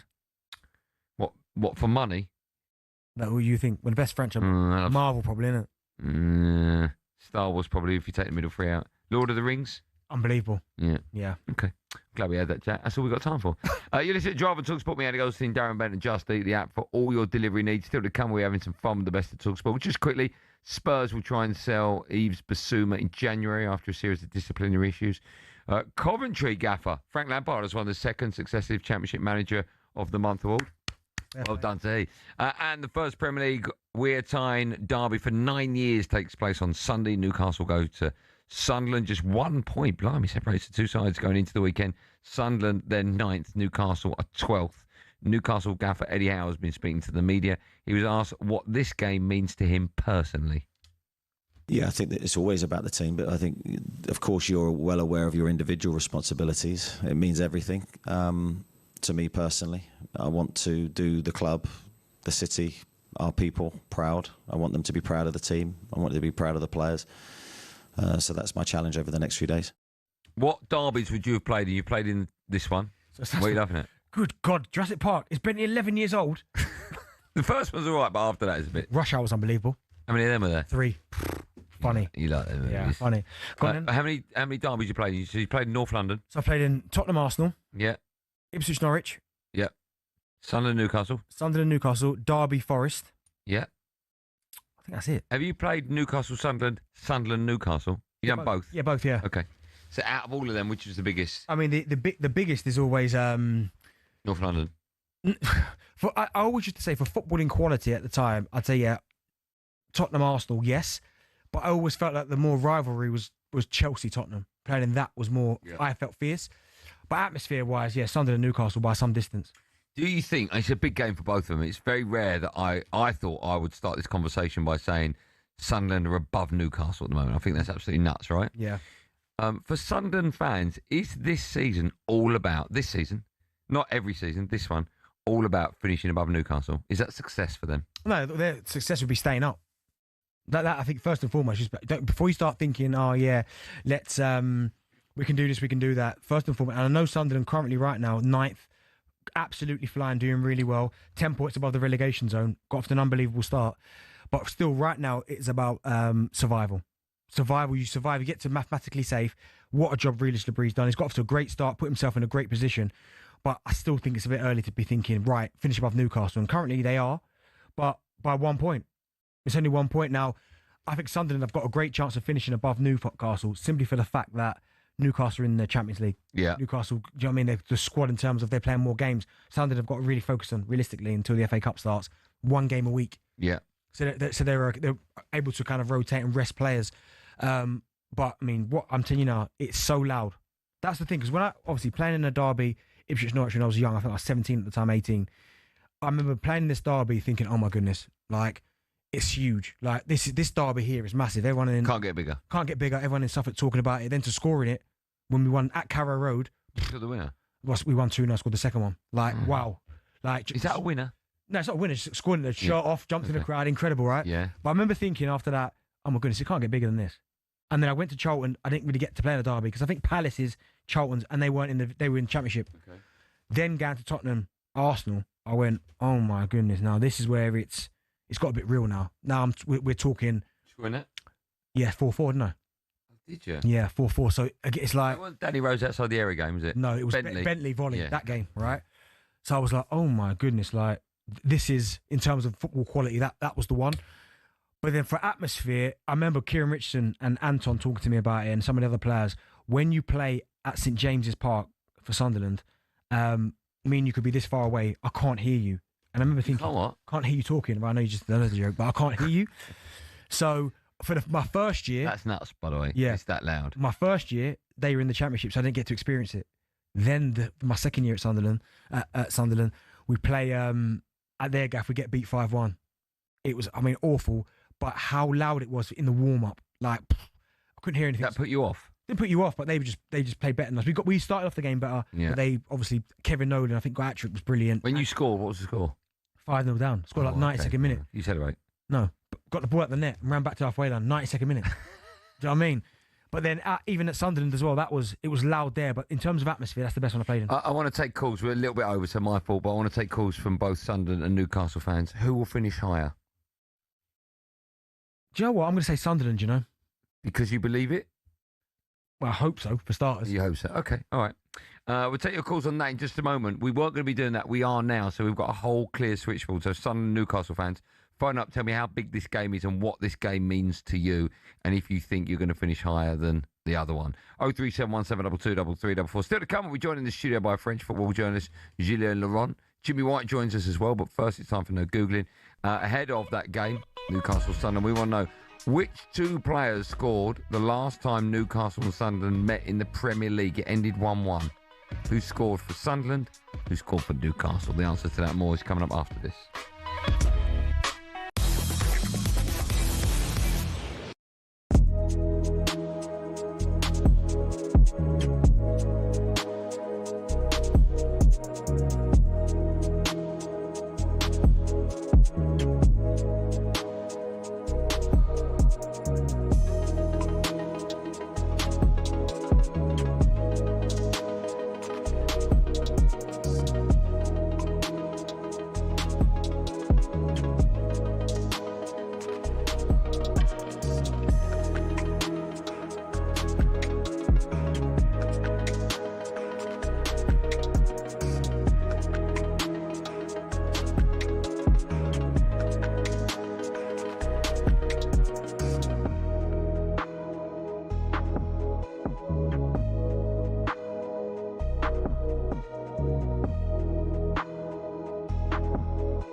League teams have got a load of crazy nicknames. Ever wondered where they came from? Some are pretty straightforward. Arsenal are the Gunners because they were founded by a group of munitions workers, and Bournemouth are the Cherries because their old stadium was built right next to a cherry orchard. Then there's Everton. They're dubbed the Toffees, but why? Well, because when the club was formed, just down the road there were 2 local toffee shops. Ipswich Town nicked their nickname off their opponents in the late 90s, Birmingham. The term Tractor Boys was chanted as a way to tease the team about their farming background, but they started using it themselves as a way to cheer on the team in victory instead. Take that, Birmingham. Let's head to Leicester, famous for more than just a red, well, orangey cheese and Jamie Vardy. Leicestershire's also the birthplace of fox hunting, hence the Foxes. Crystal Palace's nickname came from an extreme makeover. They were having a nightmare run in the 70s, and when they were relegated, their manager, Malcolm Allison, wasn't having it. I know what will make us better, he thought, a new nickname. The Strong and Deadly Eagle sounded like a pretty good bet. And there's more to that story. Brighton used Palace's nickname to inspire their own. Ooh, bird, they thought. Let's just pick a different one for us. And so, in a heated match between the two teams back in 1976, when Palace fans began chanting "Eagles, Eagles," Brighton fans had the perfect reply: "Seagulls, Seagulls." So next time the away end's chanting their crazy nickname, you'll now know exactly where it came from.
Tune. I've got a voice. Timberlake. We're talking about trilogies, weren't we? Yes. And best and worst. Hold on, can I give the answer before you do that? Sorry. The answer: which 2 players scored the last time Newcastle and Sunderland met in the Prem? It was 1-1. Jermaine Defoe. Was that the volley? Mitrovic. That volley was nuts, wasn't it? I don't remember them. Was it outside the area? Yeah, left foot bang. Unbelievable, yeah. Okay. Yeah, so we talk about best and worst trilogies. I've got a voice from friend of the show, Ugo Monye. So, hold on, so he is on the show today then? Yeah, so he's going to get a bit in, but he sent me a voice note. Okay. About the worst trilogy. Okay, go on, we can hear it. Right, make sure it's the right voice note. Yeah. Bro, the worst trilogy was Tottenham United last year. The fact we had to watch them play twice in the league and then in a cup final was a disgrace. He's a disgrace. I'm glad he's on the show today. Sorry, isn't he always snowboarding somewhere? He's listening. Is he skiing? He's listening. Well, same thing, isn't it? Well, it's not snowing. Yeah, but I mean, it's in the snow. Yeah. I saw a picture of him, you're right, the other day. No wonder he's not on today. Yeah. He can't ski, though, can he? Why not? It's like he couldn't get to the toilet in time the way he's walking, isn't he? Good job. Why not? I can't ski either. I've never tried it. Oh, mate, listen, let me tell you now. I've got a theory about when you get to a certain age, you can't learn new stuff. What age is that? Because I don't know what the age is, but my kids, right? So my youngest can ski. She goes skiing, right? She can ski. My eldest, who's 17, can't. We went skiing. She put a pair of skis on. After 20 minutes, she was off. I'm walking like I've done it in my pants. I'm like, it's so difficult. I just think you get to and your brain has got too much. You can't soak up the information. I think you can learn new stuff, but the thought of me skiing, what I've got a problem with is there's a couple of things. Like, I've never done skiing before, and I'm sure I'm over exaggerating it, but the whole braking thing. So someone said that you turn on your side. Yeah. But in my brain, I'm thinking, well, if I'm flying down a hill and I turn side, I'm going to fly. But then they say, open your legs. Yeah. All that, no, my brain can't. So it's so difficult. And if you fall down, you can't get up. You need someone to lift you up. Well, at our level, you do. I say I wouldn't mind all that. The cabins, that's pretty cool. You wear all the gear, have a walk around and that. Yeah. Nice. But now the skiing, can forget that. It's horrible. No. In fact, I couldn't do it because I was playing. I was not insured. Yeah, but sorry, didn't you have a motorbike accident? I cannot confirm or deny if I had that. I think you have. No, you have. Hey, motorbike is 2 wheels. I had a trike. I showed you what I had. Oh right, yeah, an accident on a trike when you went over and you said you fell down the stairs. Yeah, you're correct. Yeah. Right. When my cousin was driving, Nathan hit a ditch, and I come flying off it. Great. Oh, it looked lovely, though, didn't Are it? you going to get one of those bikes again? No. They're unbelievable. Unbelievable, I aren't they? don't know how you did that journey from Essex to Birmingham. Trust me. That's insane. Up the M40. How long did that take you? So I had to stop at a few services because my arms were hurting. That's an unbelievable journey. That's like 4 hours, right? My mate was in a car in front of me just to make sure everything was all right. I mean, I was flying, by the way. You're nuts, man. Absolutely nuts. We have got a bit of breaking news for you. Literally just broke while we've been chatting away. Mohamed Salah is back in Liverpool's squad. They take on Brighton tomorrow. Mohamed Salah is back in Liverpool's squad. Liverpool fans, you can have your say on that now. 03717 223344. Has he served his punishment? Are you pleased that he's back? Obviously, if he's back, Benty, that means that he's going nowhere in January, I would imagine. Well, yeah, obviously they've cleared the hatchet. And I quite like it because... Cleared the hatchet? Cleared the hatchet, yeah. I like it because sometimes we drag things on. It's like... Arne Slot's gone, listen, let's just sort this out once and for all. Bang, it's done. You're back in the squad, we move on. I like that from Arne Slot. He doesn't necessarily... He doesn't have to start him, but back in the squad, lovely. There you go. I sort of feel he does have to start him. No, he doesn't. I don't think there's any way you can go, okay, yeah, fine, let's hug it out. Start on the bench now. No, but he can say to him, listen, I don't appreciate the way it went down. I know he's not going to say it the way I've said it, but listen, the team played well at midweek against Inter Milan. I'm going to go with that same team. But listen, you'll get an opportunity, and it's up to you to take that opportunity. Let's get that Mo Salah back that was there last season, and you'll be back in the team. We're going to continue this chat for the next 4 minutes, right? And we've got no calls standing by because the news has just broke. So Liverpool fans, you can react now. If you call now, I'll pick the phone up. 03717223344. What? No, but I mean, when it comes through, I'll pick it straight up. Right. He'll pick it up. I'll pick up secondary, but you know what I mean. Do you think all Liverpool fans will be over the moon with that? And like you saw Jamie Carragher's reaction to it, right? I'm sure he will say now, okay, I'm glad it's sorted out. But I mean, he 8 minutes slaughtered him. Yeah, 8 minutes. I think you're going to get some Liverpool fans that will say, yeah, I'm glad that he's back. You're going to get some that are going to say, no, the way that he's behaved is disgusting, and maybe he deserves maybe a little bit longer out. So should he start? No, of course not. Okay. Owen's a Liverpool fan. He's called us. Hi, Owen. Hi, guys. You okay? Great show as always. Thanks, man. You're reacting to the news before any other Liverpool fans. So the breaking news is, in case Liverpool fans have just turned on the radio, Salah is back in Liverpool's squad for Brighton tomorrow. What's your view on that?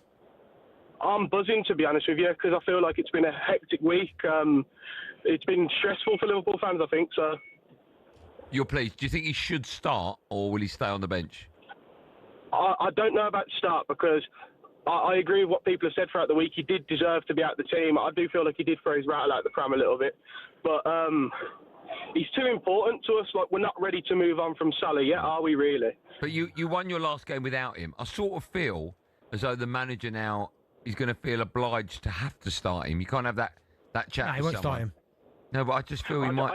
I don't think so. I don't think that he will feel obliged to start him. He seems to be a strong enough, person to be able to make his own decisions rather than be given to peer pressure. I think, if anything, it shows that, as a team, we're ready to think about the idea of Salah potentially moving on one day, and maybe Salah needs to accept a different role in the team. Do you think that the clear the air talks might help Salah's form? Because at the moment this season it's been quite poor compared to how great he's been. I think he'll come back and score a goal, to be honest. I think even if he's on the bench, I think he comes on and he makes an impact, because that's the type of player he is. Okay. Thanks for the call. Let's go to Mumsy. I had to put my glasses on to make sure that is the night. Hello, Mumsy. Yeah, you're right. I'm good. How are you? Not so bad, not so bad. Good news, lads. Good what? Salah in the team. You think that's good? Very, very good news. They've got Salah back in the team. Go on. I think if it's Slot's decision, he's done very well as a manager to get that done. But Paulie, I think with that meeting with Henderson, that might have something to do with it, unless he's encouraged Salah to, patch things up, stay there, be a legend, and to stay there for a bit. So I think Henderson's got something to do with that, Do you know what? Listen, Hendo might have talked to him and just said, Hendo might have, obviously being his former captain, might have said, they might have met up, and he might have just said, listen, I know you probably don't want to do it, just apologise to him. Just, do you know what I mean? Hendo's that type of character that would say, listen, Mo, you're great, you're a Liverpool legend, just apologise to him. Because sometimes as football players, we are a little bit hard-headed. No. We're a bit right. No, I've never seen that side of you. Nah, shut up, I ain't doing that. Never seen But Hendo might have gone, listen, Mo, come on, you don't want it to end this way. Just go and apologise. You might not agree with it, but just do it. Get yourself back in the team. Do you know what I mean? You're a Liverpool legend. I mean, I'm here looking at one of his goals this season, and he hasn't been great this season. Do you remember his goal against Brentford? I mean, I don't remember what I got up the stairs for. His goal against Remind our listeners. They cross the ball into him. He somehow takes it down with his left foot. Oh, yeah, and smacks it in. into the roof of net. Yeah, that's what he can do. Do you know what I mean? Like, it's quality. So I hope they just bury the hatchet, they move on, and he gets back to his best. Okay. I bet he's best that he's still further away. Yeah. Do you think his best is still there to find this season? He still can go and get 15, 20 goals. I ain't got a doubt about that. Oh, really? 20 goals? Yeah, 15, 20 goals. He could do that. Okay. Liverpool fans, should we take one more? I've got, producer Joe says, yeah, it's a Friday, why not? Sean, hello, Shawnee. Hello, guys, how are you doing? Oh, we can't hear that well. Sean, can you hear us? Yes, I'm hearing you. Okay, we can just about hear you. It's not the best line. Go on, off you go. Yeah, I'm 50-50, to be honest. I think I need to know, what sort of conversations were had. I'm very happy it's resolved, but I think Mo Salah is a great player, but I think the approach, his behaviour, we do need an apology. So I'm hoping you apologise to the team and the coach, and Let me ask you this, Sean. Do you think you need a public apology? Not necessarily. As long as the manager is happy, then I'm sure some sort of apology was made to him and the rest of the squad. The apology to the rest of the players would have been done already, because again, I told you it's like a brotherhood. He would have apologised. What's that? No, he would have gone. He would have sat in the dressing room and said, "Listen, lads, I apologise for my outburst." He would have done that a while ago. They love him in that dressing room. Look, Alisson. He didn't want to badmouth him. Yeah. He would have apologised already to them. Okay. If you want to have your say on that, you can. 03717223344. Still to come on our show. Ray Parler will tell us what Alan Brazil had for breakfast this morning. 18-inch naan bread. Glad he cut out there. We'll also get the latest on this man's future as Madrid boss. Xavi Alonso steps up right-footed and drills it low and hard. And we're bringing the latest edition of DBB TNT Bracket Sports. I need to go back to dinosaurs, man. See what's happening. You really do. All that and loads more coming up. The last hour driving TalkSport. Me, Andy Goldstein Darren Bent. Jimmy White joins us as well. But when we come back, the best bits of TalkSport in the best of TalkSport. 18-inch.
Hello and welcome to talkSPORT Goals. We've been taking you through what should be another busy day of football.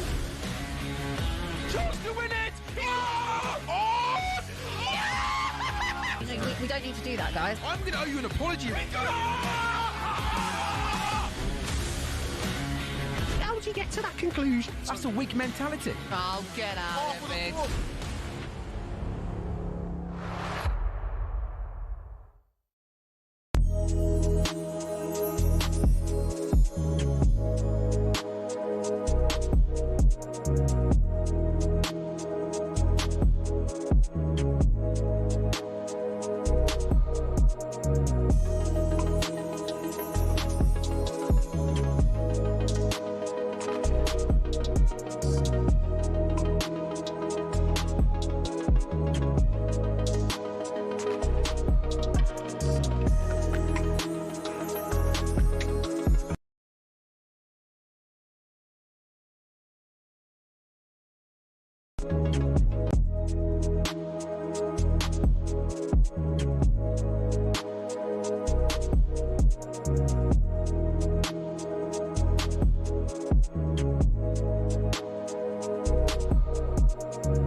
You like this one?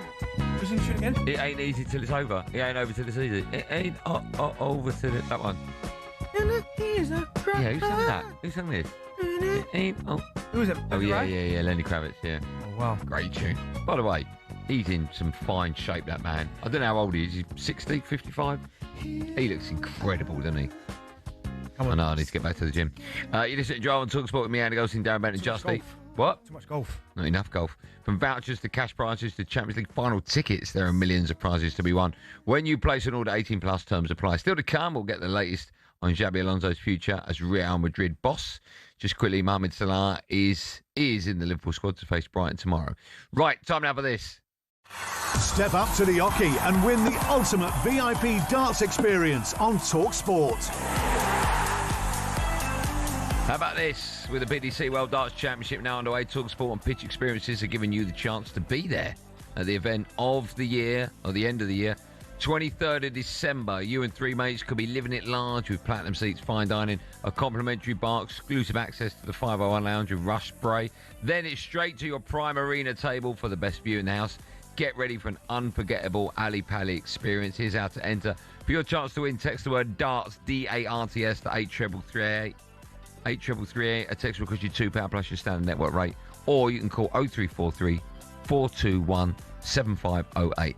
Lines close at 4 p.m, 18th of December. That's when you need to answer your phone when it rings. 18 plus and UK residents only. So for your chance to win, text the word DARTS, D-A-R-T-S, to 83338. Now, this is a network promotion. Full T's and C's. Visit talksport.com. Time now for this. Can we make that read longer? Maybe like a 10-hour. Some of the best TalkSPORT friends. We run you through some of the recent highlight moments from across TalkSPORT. Let's kick things off with this morning's breakfast show. Ray Parlour alongside big old Alan Brazil. He was discussing a bizarre news headline. So, in the Sun today, naan goes well with dips. Now, a fed-up curry house boss baked an 18-inch naan bread as a pothole plug-in stunt. And it survived a pounding from the traffic. No. Farhan Hussein came up with the idea to shame a local council in Cambridgeshire. They are a nightmare, though, no potholes. Yeah. Wouldn't it be great if Ray could actually read? Wouldn't that be amazing? What's your Chinese order? I would go for salt and pepper chips. What? You never had salt and pepper chips? Chinese? Oh, my chips. goodness. Salt and pepper chips, unbelievable. All right. Sweet and sour chicken. You go, yeah. Chicken chow mein. Yeah. Crispy shredded beef. Yeah. Special fried rice. Yeah, it's two you're forgetting. Would also have duck. Got to have duck. The other one. And that would be it probably for me. Prawn sesame toast? Nah, I don't have that. No. Oh, I love that. No, it's not for me, that. Don't like that? No. Anyone in there? You ain't lived if you ain't salt and pepper chips. Chicken balls? Joe, you got chicken balls. You've had chicken balls, haven't you? You don't have any more, do you? What's your least favourite thing about driving? Traffic. Yep, good answer. Who at talkSPORT would you least like to go for a takeaway with? Least would probably be Harry Durham. Yeah. It's so funny, me and Brian, exact same time, Harry Durham. Yeah, you don't want to go there because you'll be paying. Remember, the Weekend Breakfast Show is back tomorrow morning, 6 a.m. The wonderful Shabana Hearn alongside Big Tony Cascarino. Over to this morning's You all right? Over to this morning's mid-morning show with Sam Matterface and Alex Crook and Neil Warnock. and they were joined by legendary manager Neil Warnock. 77 last week. What did Sharon get you? Well, all sorts of things, but which I won't go into. But it was, Okay. it was. I mean, really, you just don't think about your age. I know it sounds silly, but I think you're as old as you feel, really. How old do you feel? There's a punchline to that joke, but I can't say it. How old do I feel? 35? 25? You don't feel 25. I do. I feel that tomorrow, if I had to run a half marathon, I'd do it. You would not. I promise you, mate. All right, fine. Hold on, you've seen me run about on a, what's the name, paddle court? No, but no, that... You've seen me watch you run about on a paddle court. What's the best birthday present you've ever been given? Years and years ago, right? I think it was for my 40th. That was a few years ago. How many years ago? A long time ago. I had sort of know Gem, right? Yeah. And Andy Bell. Mm-hmm. So when they just formed BDI, they had a gig up in Scotland, in Glasgow, and I went up as part of the band. So I went to rehearsals. I went with them for that weekend. I was part of BDI. Did you like it? Amazing. That was unbelievable. What would you buy? I mean, it's weird. What would you buy Crookie for his birthday? Why Crookie? It just says Crookie. What would I buy a Crookie? A burger. Yeah? At the Trevi Fountain. Remember that Jim White and Simon Jordan are back on their usual slot from 10 a.m. Monday. Let's finish with last night's Sports Bar. Cundy and Jermaine Pennant. They were asked by a caller what he should buy for his office Secret Santa. What do you buy a friend who does not smile and you want it to be jokey? You want it to be something funny? Yeah. What would you...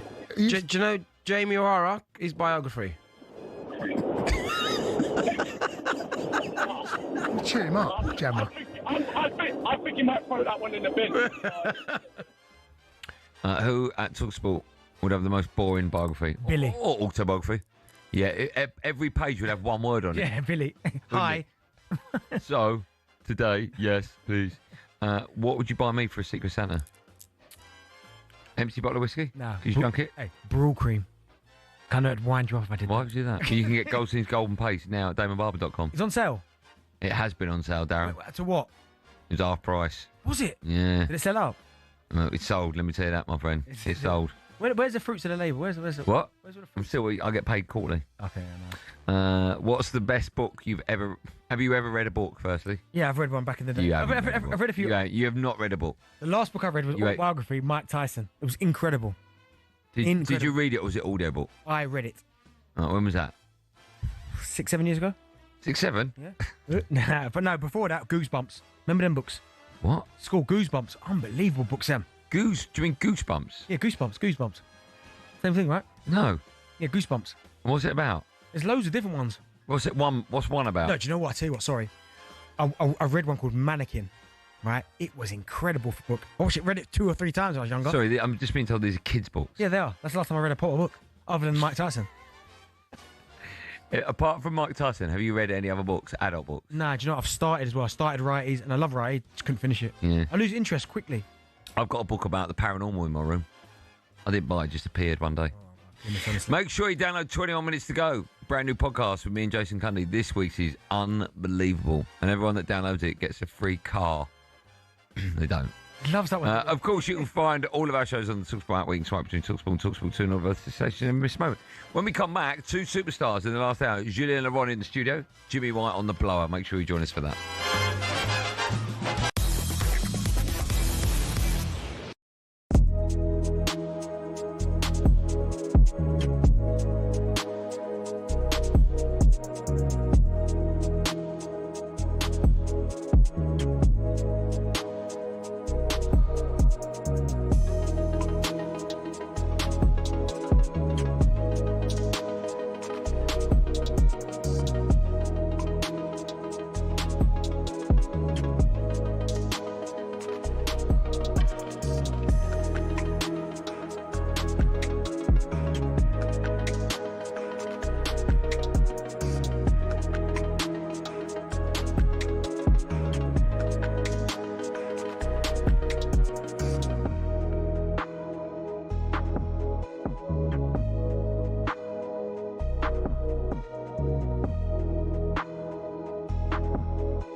have no reason to want him to leave Liverpool. The words of Arne Slot, who's having face-to-face talks with Mo Salah today about his Liverpool future.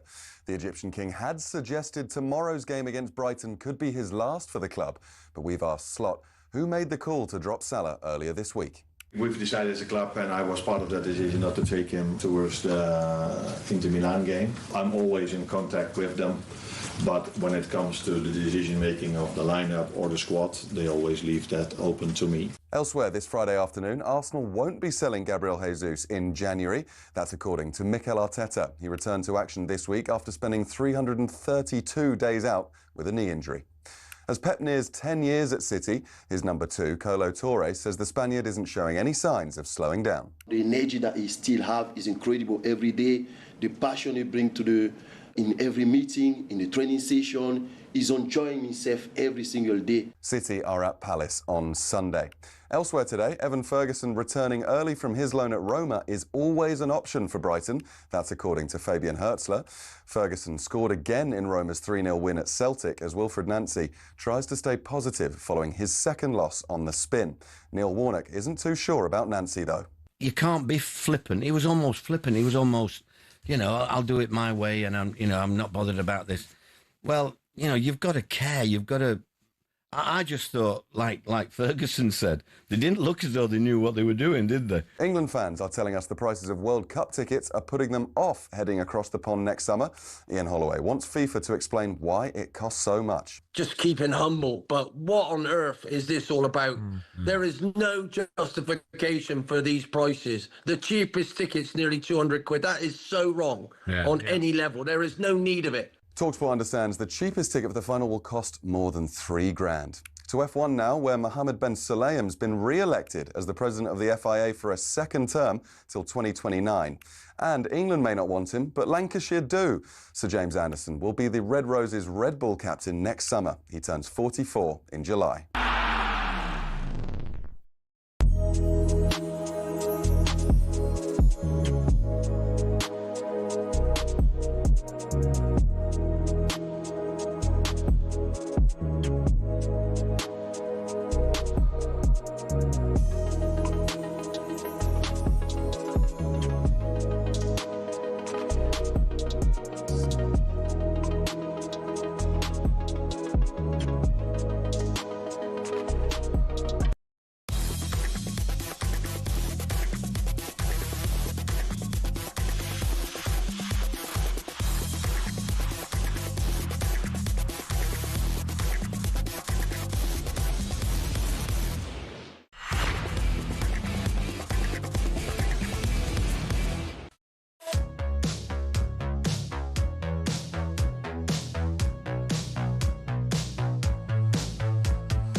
Well, Matt, the last hour of our show, and a Friday means, of course, Friday Night Live, the TNT Sports and talkSPORT Hour. Every Friday, myself and Darren Bent will be joined by TNT Sports pundits, presenters and commentators from across the sporting world.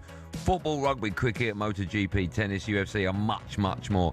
Still to come on our show in the last hour, we'll be joined by my mate, snooker legend Jimmy White. But first, we're delighted to be joined in the studio by French football expert and TNT Sports pundit, Juliand Lauron. Bonjour. Bonjour, boys. You okay? Très bien. Je veux 3 kilos de pêche. What do you want? Je veux 3 kilos de pêche. A kilo de pêche. Okay. Oui. Yeah, you like, that's Oui. your favourite fruit? Oui. Okay. That's all I've got. That's not bad. That is 5 years of public school right there. That's all I've got. How are you and I was just chatting to you in the break. I've spoken to you for years and years and I know. years, and I've never met you before. I know. And when I saw you, I didn't know it was you. I thought, don't take this the wrong way, but I thought you were much, much older. Really? Yes. I'm 45 years old. You That's look old enough, man. fantastic. Thank you very How much. are you? It's lovely to finally meet you. I know. You're more handsome in real life than... Oh, Julian, come on, We'll man. be friends for life. Yeah, come on, man. Julian, sometimes the truth hurts people. I know, of course. Are you well? How long are you over here? What are you doing? No, I live here. I live in. Oh, you live yeah, in there, I live do in you? North London. Yeah, Oh, wow, so okay. I go to Paris a lot for games Of and to course, cover yeah, for things. TNT Sports. Yeah, for TNT, the men's Champions League, women's Champions League, all of that. But yeah, home is here now. It's been for 20 years now. I came for 6 months and I've still been here. Oh, okay. Well, it's nice to have you in. Have you met Ben? I'm sure you met Ben. Oh, we've done loads of shows together. Oh, okay. I Yeah. think I even see you one time when I was running. So I was doing a hit class, sprinting. Yeah. Julian, like. Yeah, in Camden, it wasn't it? I go to do a show there, and then we bump into each other. Yeah. Bonjour. Bonjour. We love sneakers as well, so we sneak ahead. So we share that.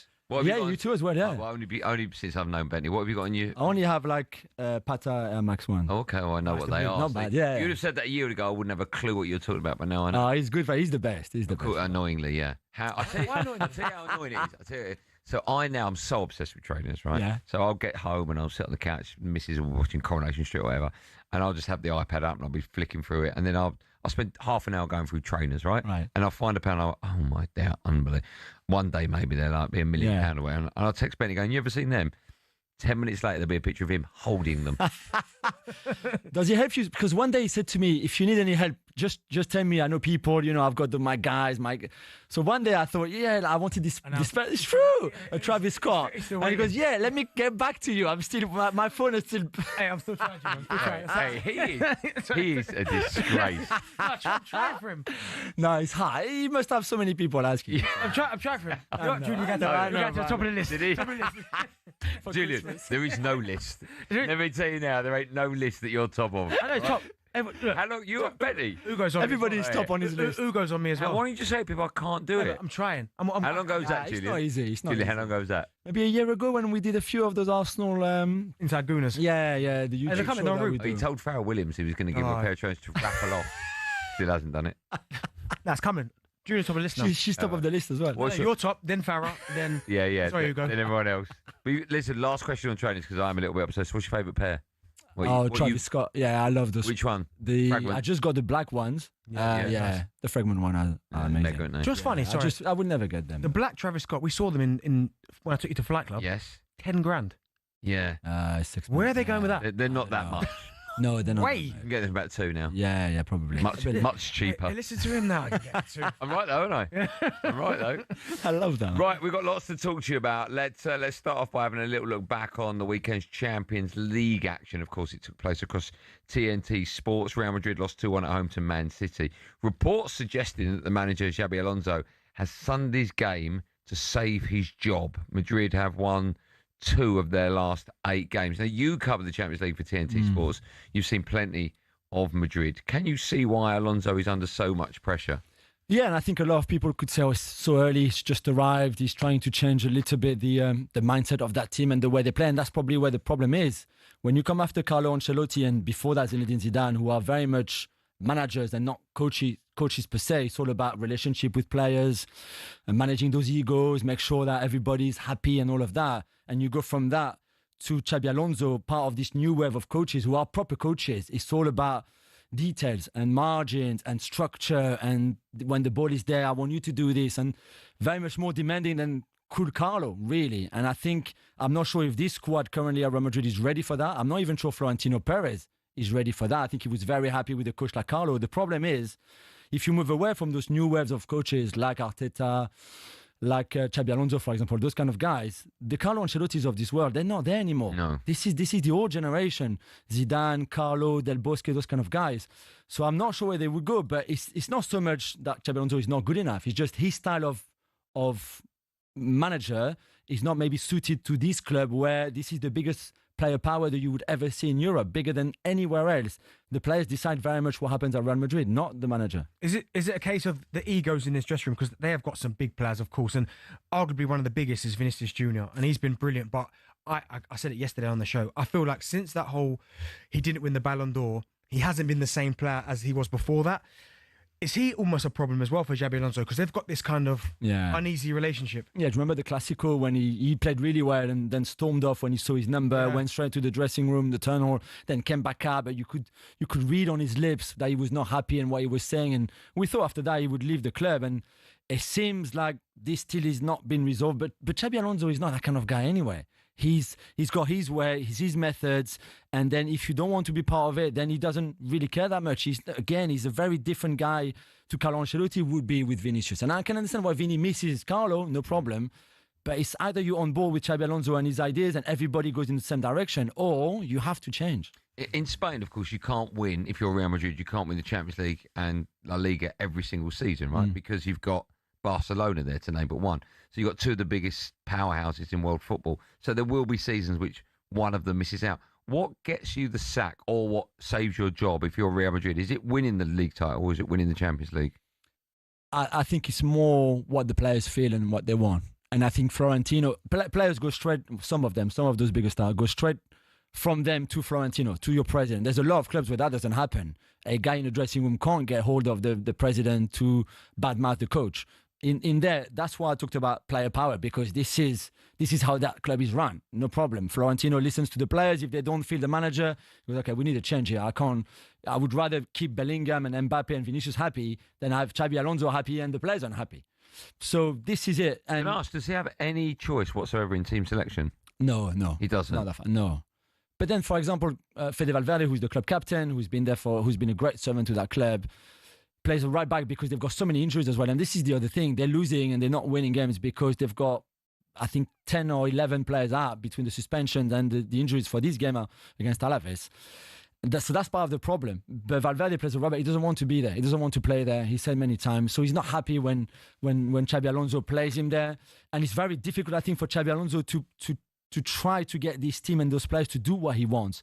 Two wins in 8, like you said, Andy, earlier, that usually gets you the sack at Real Madrid. Right now, they're waiting because even if they lost to City, the performance was not bad overall, I thought. But the loss before against Celta Vigo was dreadful. And if they were to lose again to Alaves this weekend by not being good, there's no doubt he would go. What do you think is not easier, but what can you see Real Madrid this season achieving? Could they win the Champions League or La Liga? Which one do you think they've got more chance of winning? La Liga for sure, I think. I think the top teams in Europe are maybe too good for them now. It's still a disjointed team. I mean, Mbappe has scored 25 goals already this season in all competitions. The next one is Vini with 5.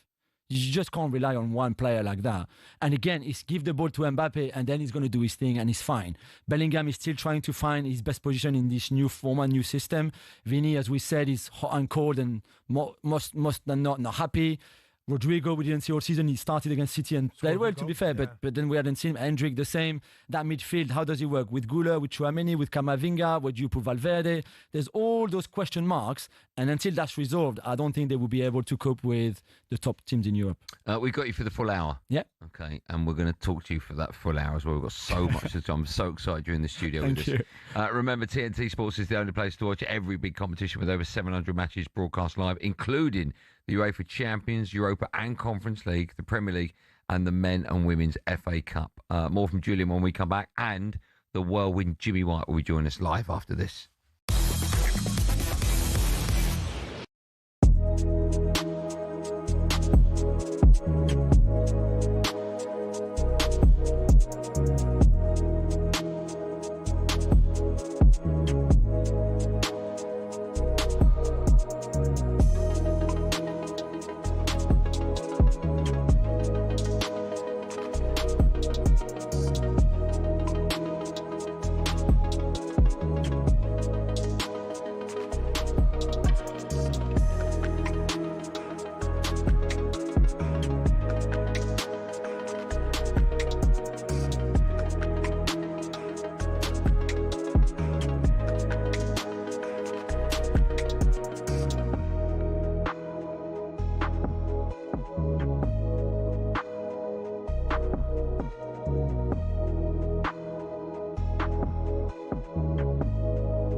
Hello and welcome to talkSPORT Goals. We're taking you through what should be another busy day of football.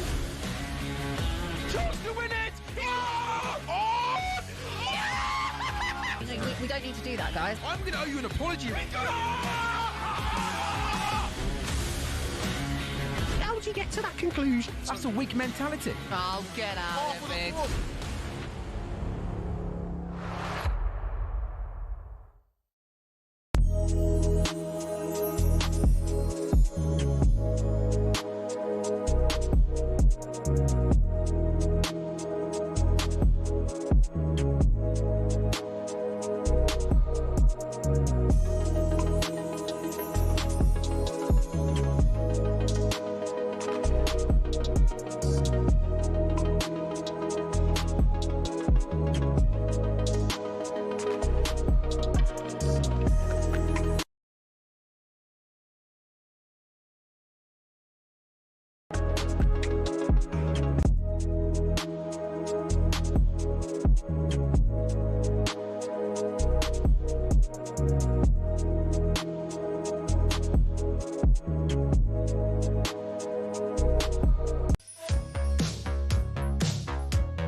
And in case you're wondering, we were talking about trainers in the break. Yes, this is Friday Night Live, TNT Sports and talkSPORT Hour with Justy. All on the app today, and you could win one of millions of prizes. 18 plus terms and conditions apply. It's me, Andy Goldstein, former 100 Club member Darren Bent. I'm a former one. I don't know. Former. You're so current. Should I take a couple away from you? You're still in the club, aren't you? Still in there, yeah. Imagine hanging on, man. Oh, imagine if they look back at them, VAR'd them, and 2 or 3 or 4 weren't it. I'm telling you, I'll be more than that. Okay, 10. Former. We have got a legend in the studio, French football expert, TNT Sports and sneaker freak, Juliand Lauron is with us as well. Still to come, we'll be asking Julian how the World Cup ticket prices have gone down across Europe. My goodness. But this year's snooker shootout is well and truly underway in Blackpool, and you can watch it live across TNT Sports. Let's get more on this now and find out what's happened so far, as we're joined by the greatest snooker player ever to pick up a cue, in my opinion, TNT Sports pundit, the legend that is Jimmy White. Jimmy, good evening to you. Hi, Andy. How you doing, my friend? I'm good, man. How are you? You all right? You well? Yeah, good as gold, thanks. Thanks for coming on, Jim. Where are you? What are you up to? What are you doing? We're just in the Blackpool Tower. It's just got announced that the shootout's going to be here. You presented it many years ago. You know, it's a fantastic venue. So all the players, all delighted it's going to stay here. Listen, for those who don't really know too much about the snooker shootout, can you tell us a bit more about it? Because it's not a normal snooker event, is it, Jimmy? No, it's absolutely crazy. At the beginning, it was just about prize money. Now it's got ranking points. What it is, a 10-minute frame. The first 5 minutes is 15 seconds on the shot clock, and then the next 5 minutes is on 10 seconds. So you've really got to be quick. So it's quick fire action. You know, some of the players years ago, it'd take them 15 seconds to queue up, let alone play a shot. Jimmy, you and I were there for its conception all those years ago. I can't remember how long ago, but I think it was where you are now in Blackpool. And at the time, it wasn't a ranking event. It was just a bit of fun, because it is a little bit of potluck, right? The rules aren't normal rules, and if you foul, you can put the white ball anywhere on the table, etc. But now it is a ranking event, and there's 50 grand on the line as well. What's your view on that? Well, I don't agree it should be a ranking event, but I also agree, you've got to give these lower ranked players a chance to earn some money, and also get like, if they got say got to the final and got 30 grand, it shoots them up in the rankings, because it's all about trying to get in the top 32 for these young lads who are coming through. So in that respect, it's a good event. When it first started, when I done it with yourself and the great late Willie Thorne, it was just the lads getting together, more or less, all sort of just having a bit of fun and playing for prize money. But when it gets to the last 8, last 4 in the final, obviously it's big business, because it can put someone right up, as I said, in the rankings. I mean, it's 50 grand, I think, on the line for the winner. I mean, do the top pros take it really seriously? Well, a few of them are in it, like Sean Murphy's in it, Stuart Bingham. A few players didn't play in it this year because they've done okay, like Mark Selby just won the UK Championships. But, 20 grand, 50 grand, could get them into these invitational events like in Shanghai, the Masters, where it's only top 16. So it's big money for a lot of players, top and lower ranked players. Jim, you mentioned Sean Murphy there. He knocked in a 147 in this competition. I can't remember. I think it was last year or the year before. He did it recently. A couple of years ago, yeah. I do think that is a moment in snooker that's not talked about enough. Because when you've got a shot clock and you're knocking in a maximum, and a couple of reds towards the end of that break were virtually not unpottable, but they were frightening if you had, any amount of time, let alone a shot clock. It was one of the great 147s, wasn't it?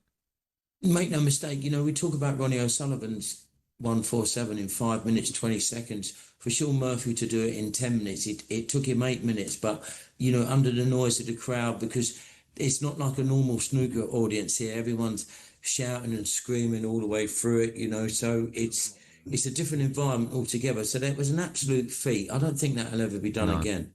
What I don't even want to ask this to you, but what happened to you? I mean, no good. You lost to Oliver Brown. I didn't see them actually not get a chance.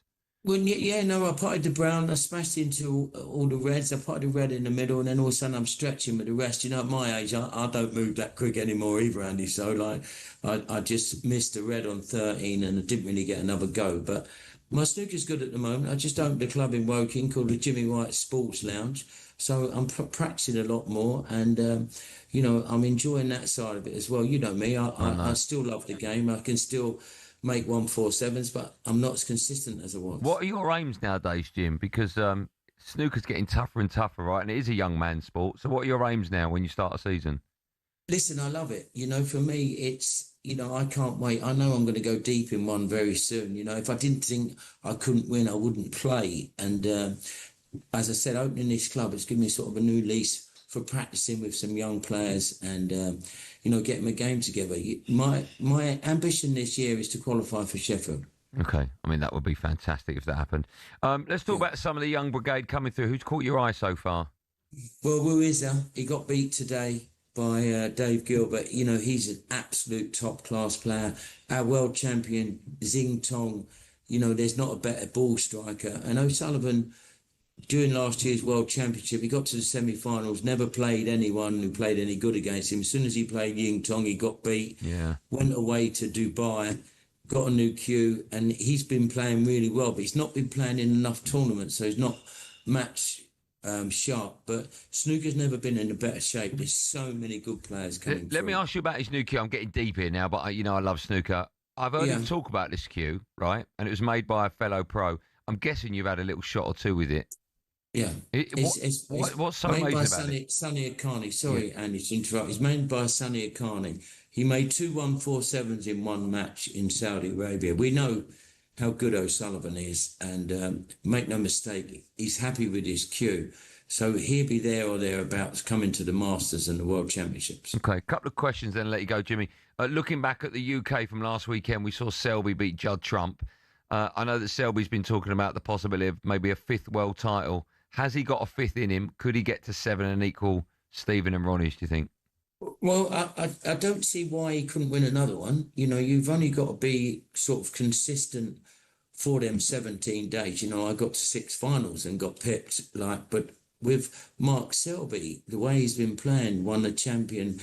He's won the UK Championship. He's been very consistent this year, and he works very hard. And he deserves what he gets. Of course he can win it. Trump's trying to find a bit of form, but it's all on the day. The World Championship sorts it out because it's over longer frames, Yeah. 2 questions, then I'll let you go, Jim. How's your family? Everyone all right? Grandson all right? Yeah, all good, mate. Yeah, absolutely fantastic. I had my 9th grandchild the other day from my daughter Breeze, and also my grandson, he's doing really well at the cricket, Ralphie Albert. We're waiting for his call up for the World Cup under 21s. We should get that information on Monday. So the household of the Whites are all buzzing. Amazing. Last question, a question I never thought I'd ever ask you, but over your left shoulder, why have you got ET there? Because we're in Blackpool Towers, and we thought we'd show you this amazing place of these props are everywhere. What are they used for? Just random props about? Andy, I don't know. You know me. I just got to Jim, I lovely to speak to you again. Thanks so much, pal. I love you. Good to talk to you, man. I'll speak to you soon. Give us a ring. I will. See you soon, Jimmy. Bye, man. Thanks, man. There you go. The legend that is Jimmy White. Love talking to Jimmy. You love him, didn't you? He's great. You know what? Whenever I've been lucky enough to work with Jimmy for many a year. Whenever you go out with him, he's like going out with one of the Rolling Stones. And if you go into a pub with him, which I've done many a time, he never has, like, people are fighting to buy him a drink. Are they? It's incredible. He's a proper superstar. He's a legend. He's a Are legend. they doing the same for you? Are they fighting to buy you a drink? No, but I'll just go order 2. Yeah. And then we share it. Still to come, we'll be asking Julian how World Cup ticket prices have gone down across Europe. Not very well, I imagine. First up, it's time for No Googling. We want to know which club has been relegated from the Premier League the most times and how many. Good question. Which club has been relegated from the Premier League the most times and how many? The answer to that and more from the three of us right after this.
Premier League teams have got a load of crazy nicknames. Ever wondered where they came from? Some are pretty straightforward. Arsenal are the Gunners because they were founded by a group of munitions workers, and Bournemouth are the Cherries because their old stadium was built right next to a cherry orchard. Then there's Everton. They're dubbed the Toffees, but why? Well, because when the club was formed, just down the road there were 2 local toffee shops. Ipswich Town nicked their nickname off their opponents in the late 90s, Birmingham. The term Tractor Boys was chanted as a way to tease the team about their farming background, but they started using it themselves as a way to cheer on the team in victory instead. Take that, Birmingham. Let's head to Leicester, famous for more than just a red, well, orangey cheese and Jamie Vardy. Leicestershire's also the birthplace of fox hunting, hence the Foxes. Crystal Palace's nickname came from an extreme makeover. They were having a nightmare run in the 70s, and when they were relegated, their manager, Malcolm Allison, wasn't having it. I know what will make us better, he thought, a new nickname. The Strong and Deadly Eagle sounded like a pretty good bet. And there's more to that story. Brighton used Palace's nickname to inspire their own. Ooh, bird, they thought. Let's just pick a different one for us. And so, in a heated match between the two teams back in 1976, when Palace fans began chanting, "Eagles, Eagles," Brighton fans had the perfect reply. "Seagulls, seagulls." So next time the away end's chanting their crazy nickname, you'll now know exactly where it came from.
Welcome back to Friday Night Live. The last hour of Friday Night Show is in conjunction with our friends at TNT Sports, which is why we've got the superstar Juliand Lauron in the studio. Before the break, I asked the question, which club has been relegated from the Premier League the most times? Well, now I hope it is. Yeah, you are right. Oh, Norwich. Yeah, I was going to say Norwich. 6 times. I'll give you 10 points if you can tell me the 6 years without making one mistake. Well, I know Farker's responsible for Cutler. Whoa. Yeah, 2 under Farker. Yeah, 2. Cutler. You say? Oh, the manager, right? Yeah. Careful. I can get away with that one. Right, You so can't. Daniel Farker's one. Yeah, but I need the years. Okay, year would have been 2021. Yeah. Just give me the final year. So the year that May was. 2021. 2022. And the... Hold on, and then 2023? No, 2020. Yeah, 2020 first, yeah. So back to kind of... And then the years ending in May, 16, 14, 5 and 95, would you believe? Wow. Follow us at 7 Hour Depot, host Thank Football. It's Friday. He's got Roy Jennings alongside him. Remember that you can hear every single session of the PDC World Darts Championship this year by simply downloading the talkSPORT app. But now we can look ahead to a game which is live on TNT Sports and talkSPORT tomorrow. That sees league leaders Arsenal host bottom side Wolves at 8 p.m. Wolves rock bottom, just 2 points from 15 games. I mean, it's going to be a cricket score, isn't it? Arsenal go into the weekend 2 points clear at the top. Mikel Arteta, he's been speaking ahead of this one. He was asked if his side is getting enough credit this season. I don't know, but that's not for me to judge. At the end, we are in a very strong position in the 3 competitions that we've been involved so far, and that's what we have to continue to do. At the end, the credit has to come at the end of the season. That's what we're going to measure what we've done. But in order to achieve that, you have to be achieving every single day the objectives that you want. And so far, I think we are in a really strong position. Just found out that Juliand Lauron's team's also Arsenal. Can't wait for this chat. Is he a world-class manager, Mikel Arteta? Yeah, for me, yeah. I mean, world class might be strong because he hasn't won anything apart from the FA Cup. So not his team. I think. Sorry, Julian. Wasn't his team? Look, listen to this rubbish. I have to do with. Was it his team or was it? Who knows his team? But go on, carry on. As it never says. I don't want to be pedantic, but it was his team. Yeah. I mean, I watched United in midweek in Europe. Oh my God! God, Julian. No, but I mean, you were watching the darts anyway. Who needs European football? I was watching. I wasn't playing the darts. Watching the darts. Dear, oh dear. Okay, let me ask you this question. Serious question. Yeah. We were talking about Xabi Alonso struggling at Real Madrid. If he got the sack, would Arteta's name be in the conversation? Do you think?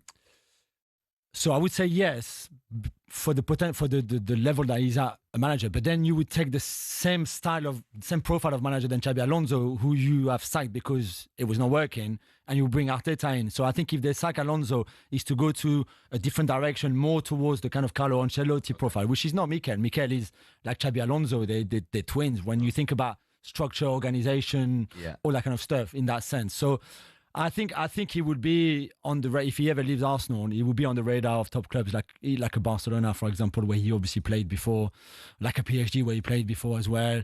I think he's that good. He will win trophies at some point. I don't know if it would be this season with Arsenal or later, or whatever, but I think he's that good. Will he win trophies with Arsenal this season? Top of the Premier League, 100% record in the Champions League as well.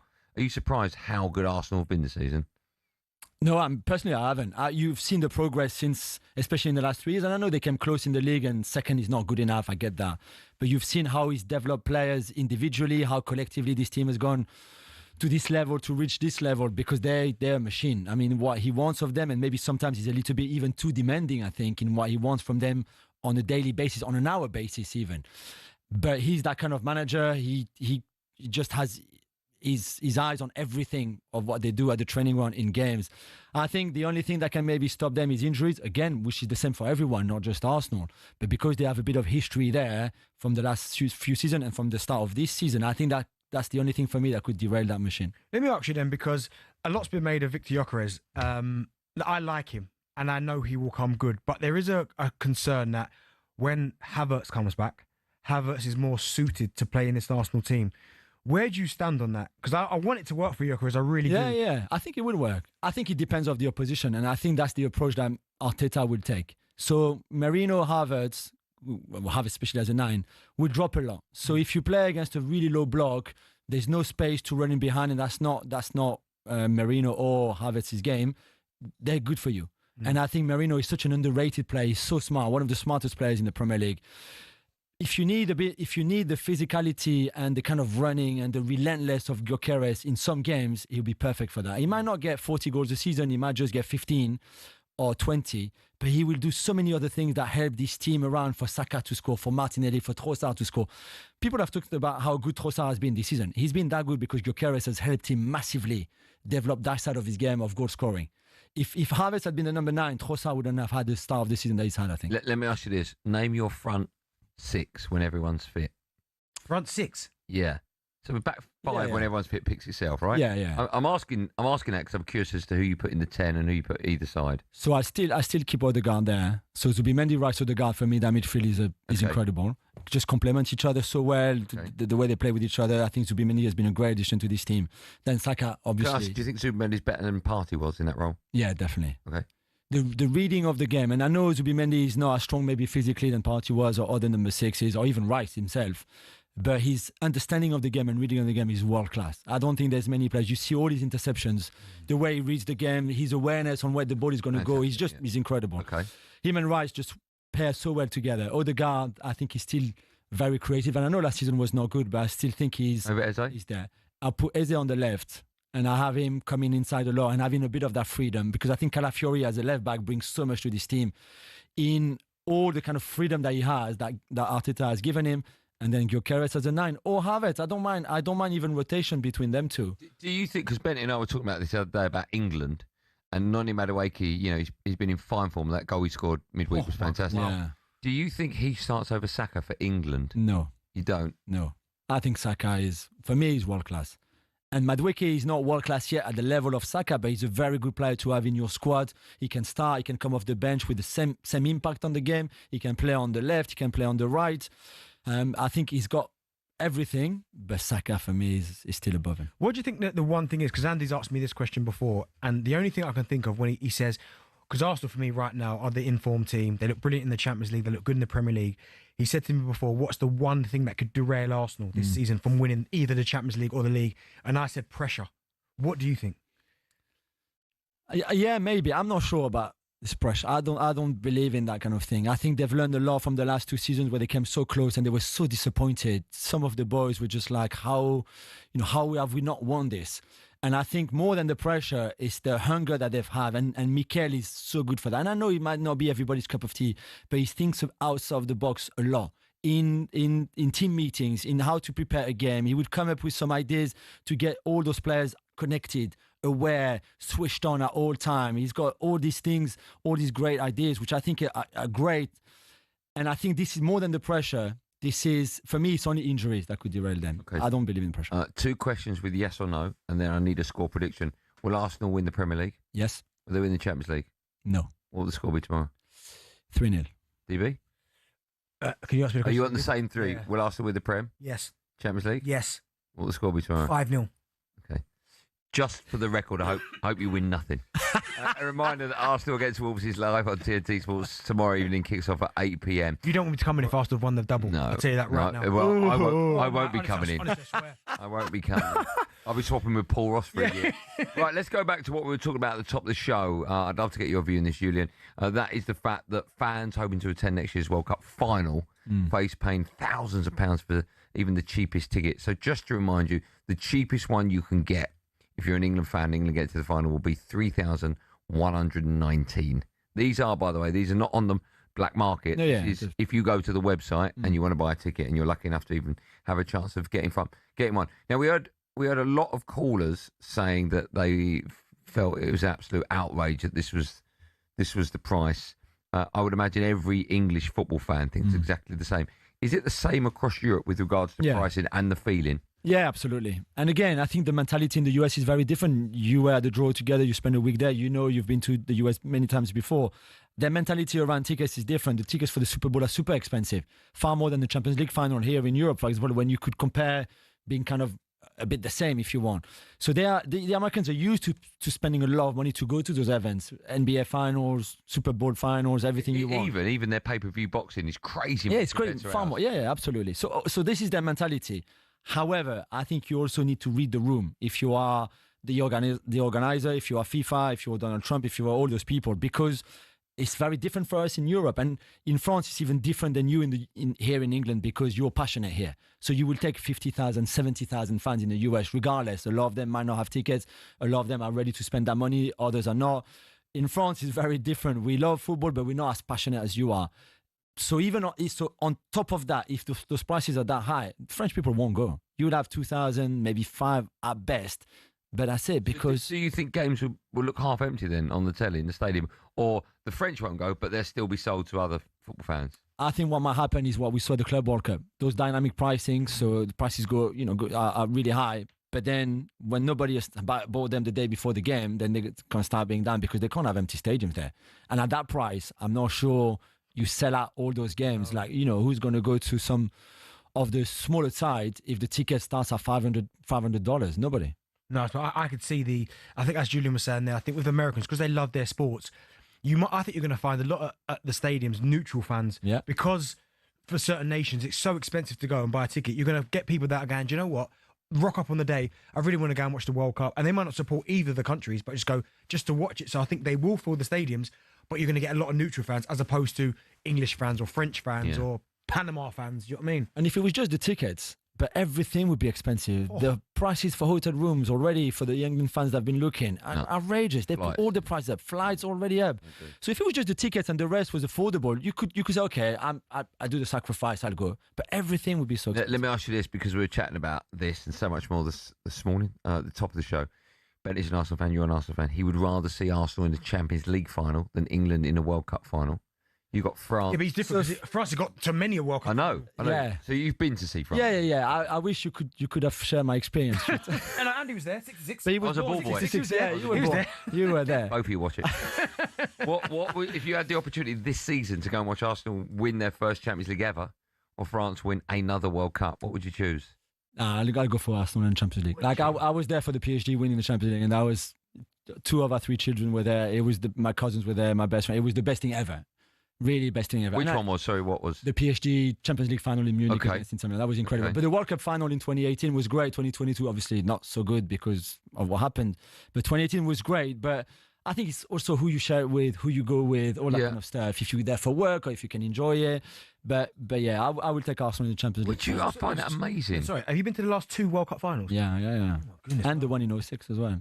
Because France have reached 4 of the last 7 World Cup. Yeah, we're well aware of this. No, I'm just saying. we won 2 of those 4. I'm just saying. You're getting on so well, right? No. 3/4 of the show. What a great guest. Now it's like I never want to see him again. You asked the question, answered. Yeah. You didn't have to answer. All right. More from Julian right after this, live on talkSPORT.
fans, welcome to talkSPORT Goals. We're taking you through what should be another busy day of football. Chance to win it! We don't need to do that, guys. I'm going to owe you an apology. How would you get to that conclusion? That's a weak mentality. Oh, get out of it.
That was awful, isn't it? The timing of that.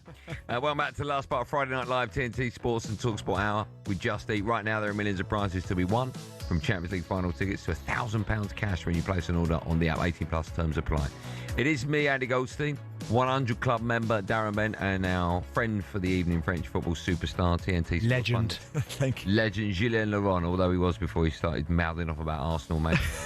A reminder, follow us at 7, Adi Oladipo. It's Thank Football, it's Friday. He's got Roy Jennings alongside him. Make sure, of course, you remember that on talkSPORT 2, at the same time you're going to hear West Brom against Sheffield United, that one in the Championship. In fact, the team used for that is in now. Joe Shannon has all the details. Joe, good evening. Good evening, Andy. 3 changes for West Brom, whose manager Ryan Mason is under pressure tonight after the midweek defeat away at Southampton. Campbell, Malumbi and Johnston in for Mepham, Mowat and Illing Jr. And for Sheffield United, there are 6 changes to the side that were held to a 1-1 draw by Norwich on Tuesday. McGuinness, Riedewald, Harmer, Brooks, Campbell and Bamford all come in for Chris Wilder's team, who are 6 unbeaten. It's live on talkSPORT 2 tonight. West Brom against Sheffield United. Thanks, Joe. Right, time now for this.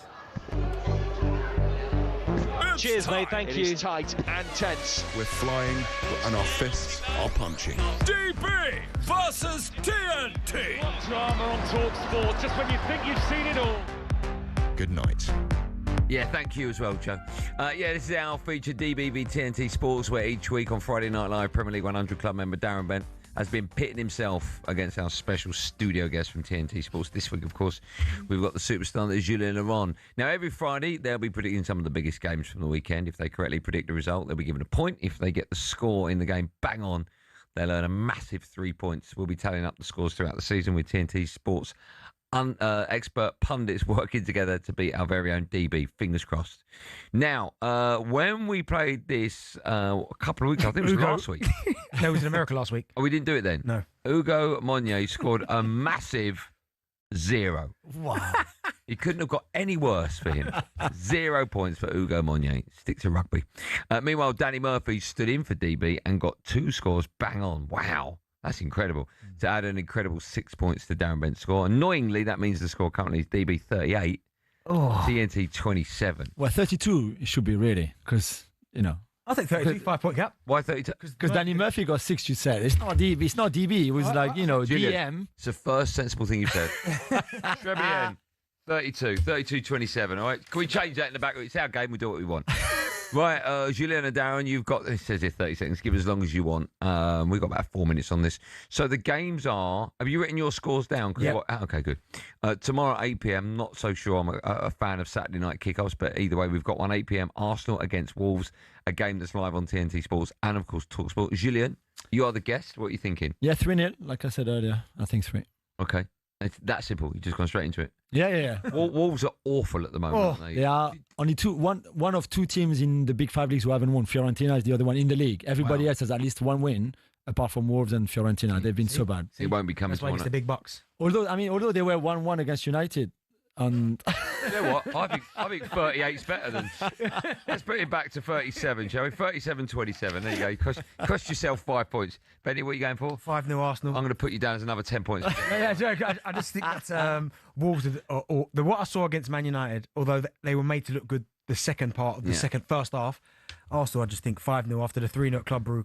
Back home, 5-0. Sunday at 2 o'clock, Sunderland against Newcastle. Julian, I'll come back to you. Big game, difficult to predict. And Sunderland, of course, above Newcastle in the Prem. Yeah, Sunderland really good at home, obviously, still unbeaten there. I went for 1-1. I think it's a draw, yeah. Newcastle away from home, not great. DB? Yeah, I've gone 1-1. I've got it written down as well.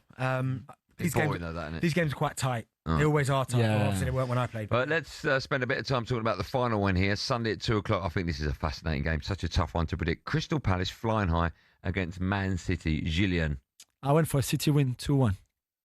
Okay. I just think Palace are tired. I don't think they have the squad to play every Thursday, Sunday, like Glasner said after the United game, the United defeat the other day. I think you look at Mateta is shattered. They've lost Sarr to injury. They've lost Munoz to injury. I think the impact of the Munoz injury is massive for them, probably even more attacking wise than defensively.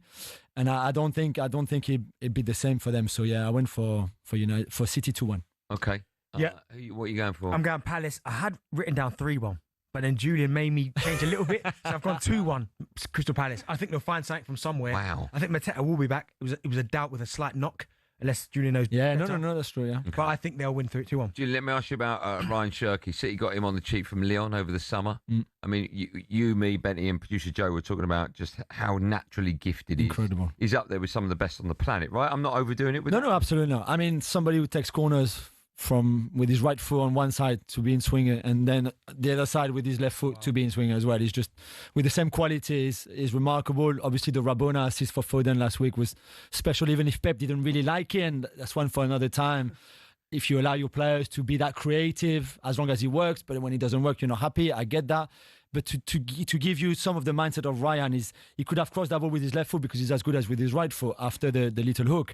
But he went, I'm such an instinct. It's all about instinct with him. And I think he's going to get better with Guardiola structuring his game a little bit. But that kind of like street football will always be in him. The Rabona is ridiculous, isn't it? Exactly. The nutmeg. There's one nutmeg on Rudiger on Wednesday night that is outrageous. Even Rudiger is still looking for the ball. This is just what he does. He's good. He sees the game in a different way, and he says it's not about assistant goals for him or stats. It's just about playing that way, like if he was in his council estate in Lyon. I've got to ask you about Mateta as well. Obviously, hopefully he comes back for this game. Got himself a French call up not that long ago. His first one, I think. Will he be in the World Cup squad? Do you think? Is he playing well enough? Yeah, I think there's a lot of competition. Colomwani, Deschamps loves him at Spurs. So I think there's a space there for one of them too, because there's so much attacking talent in this French team.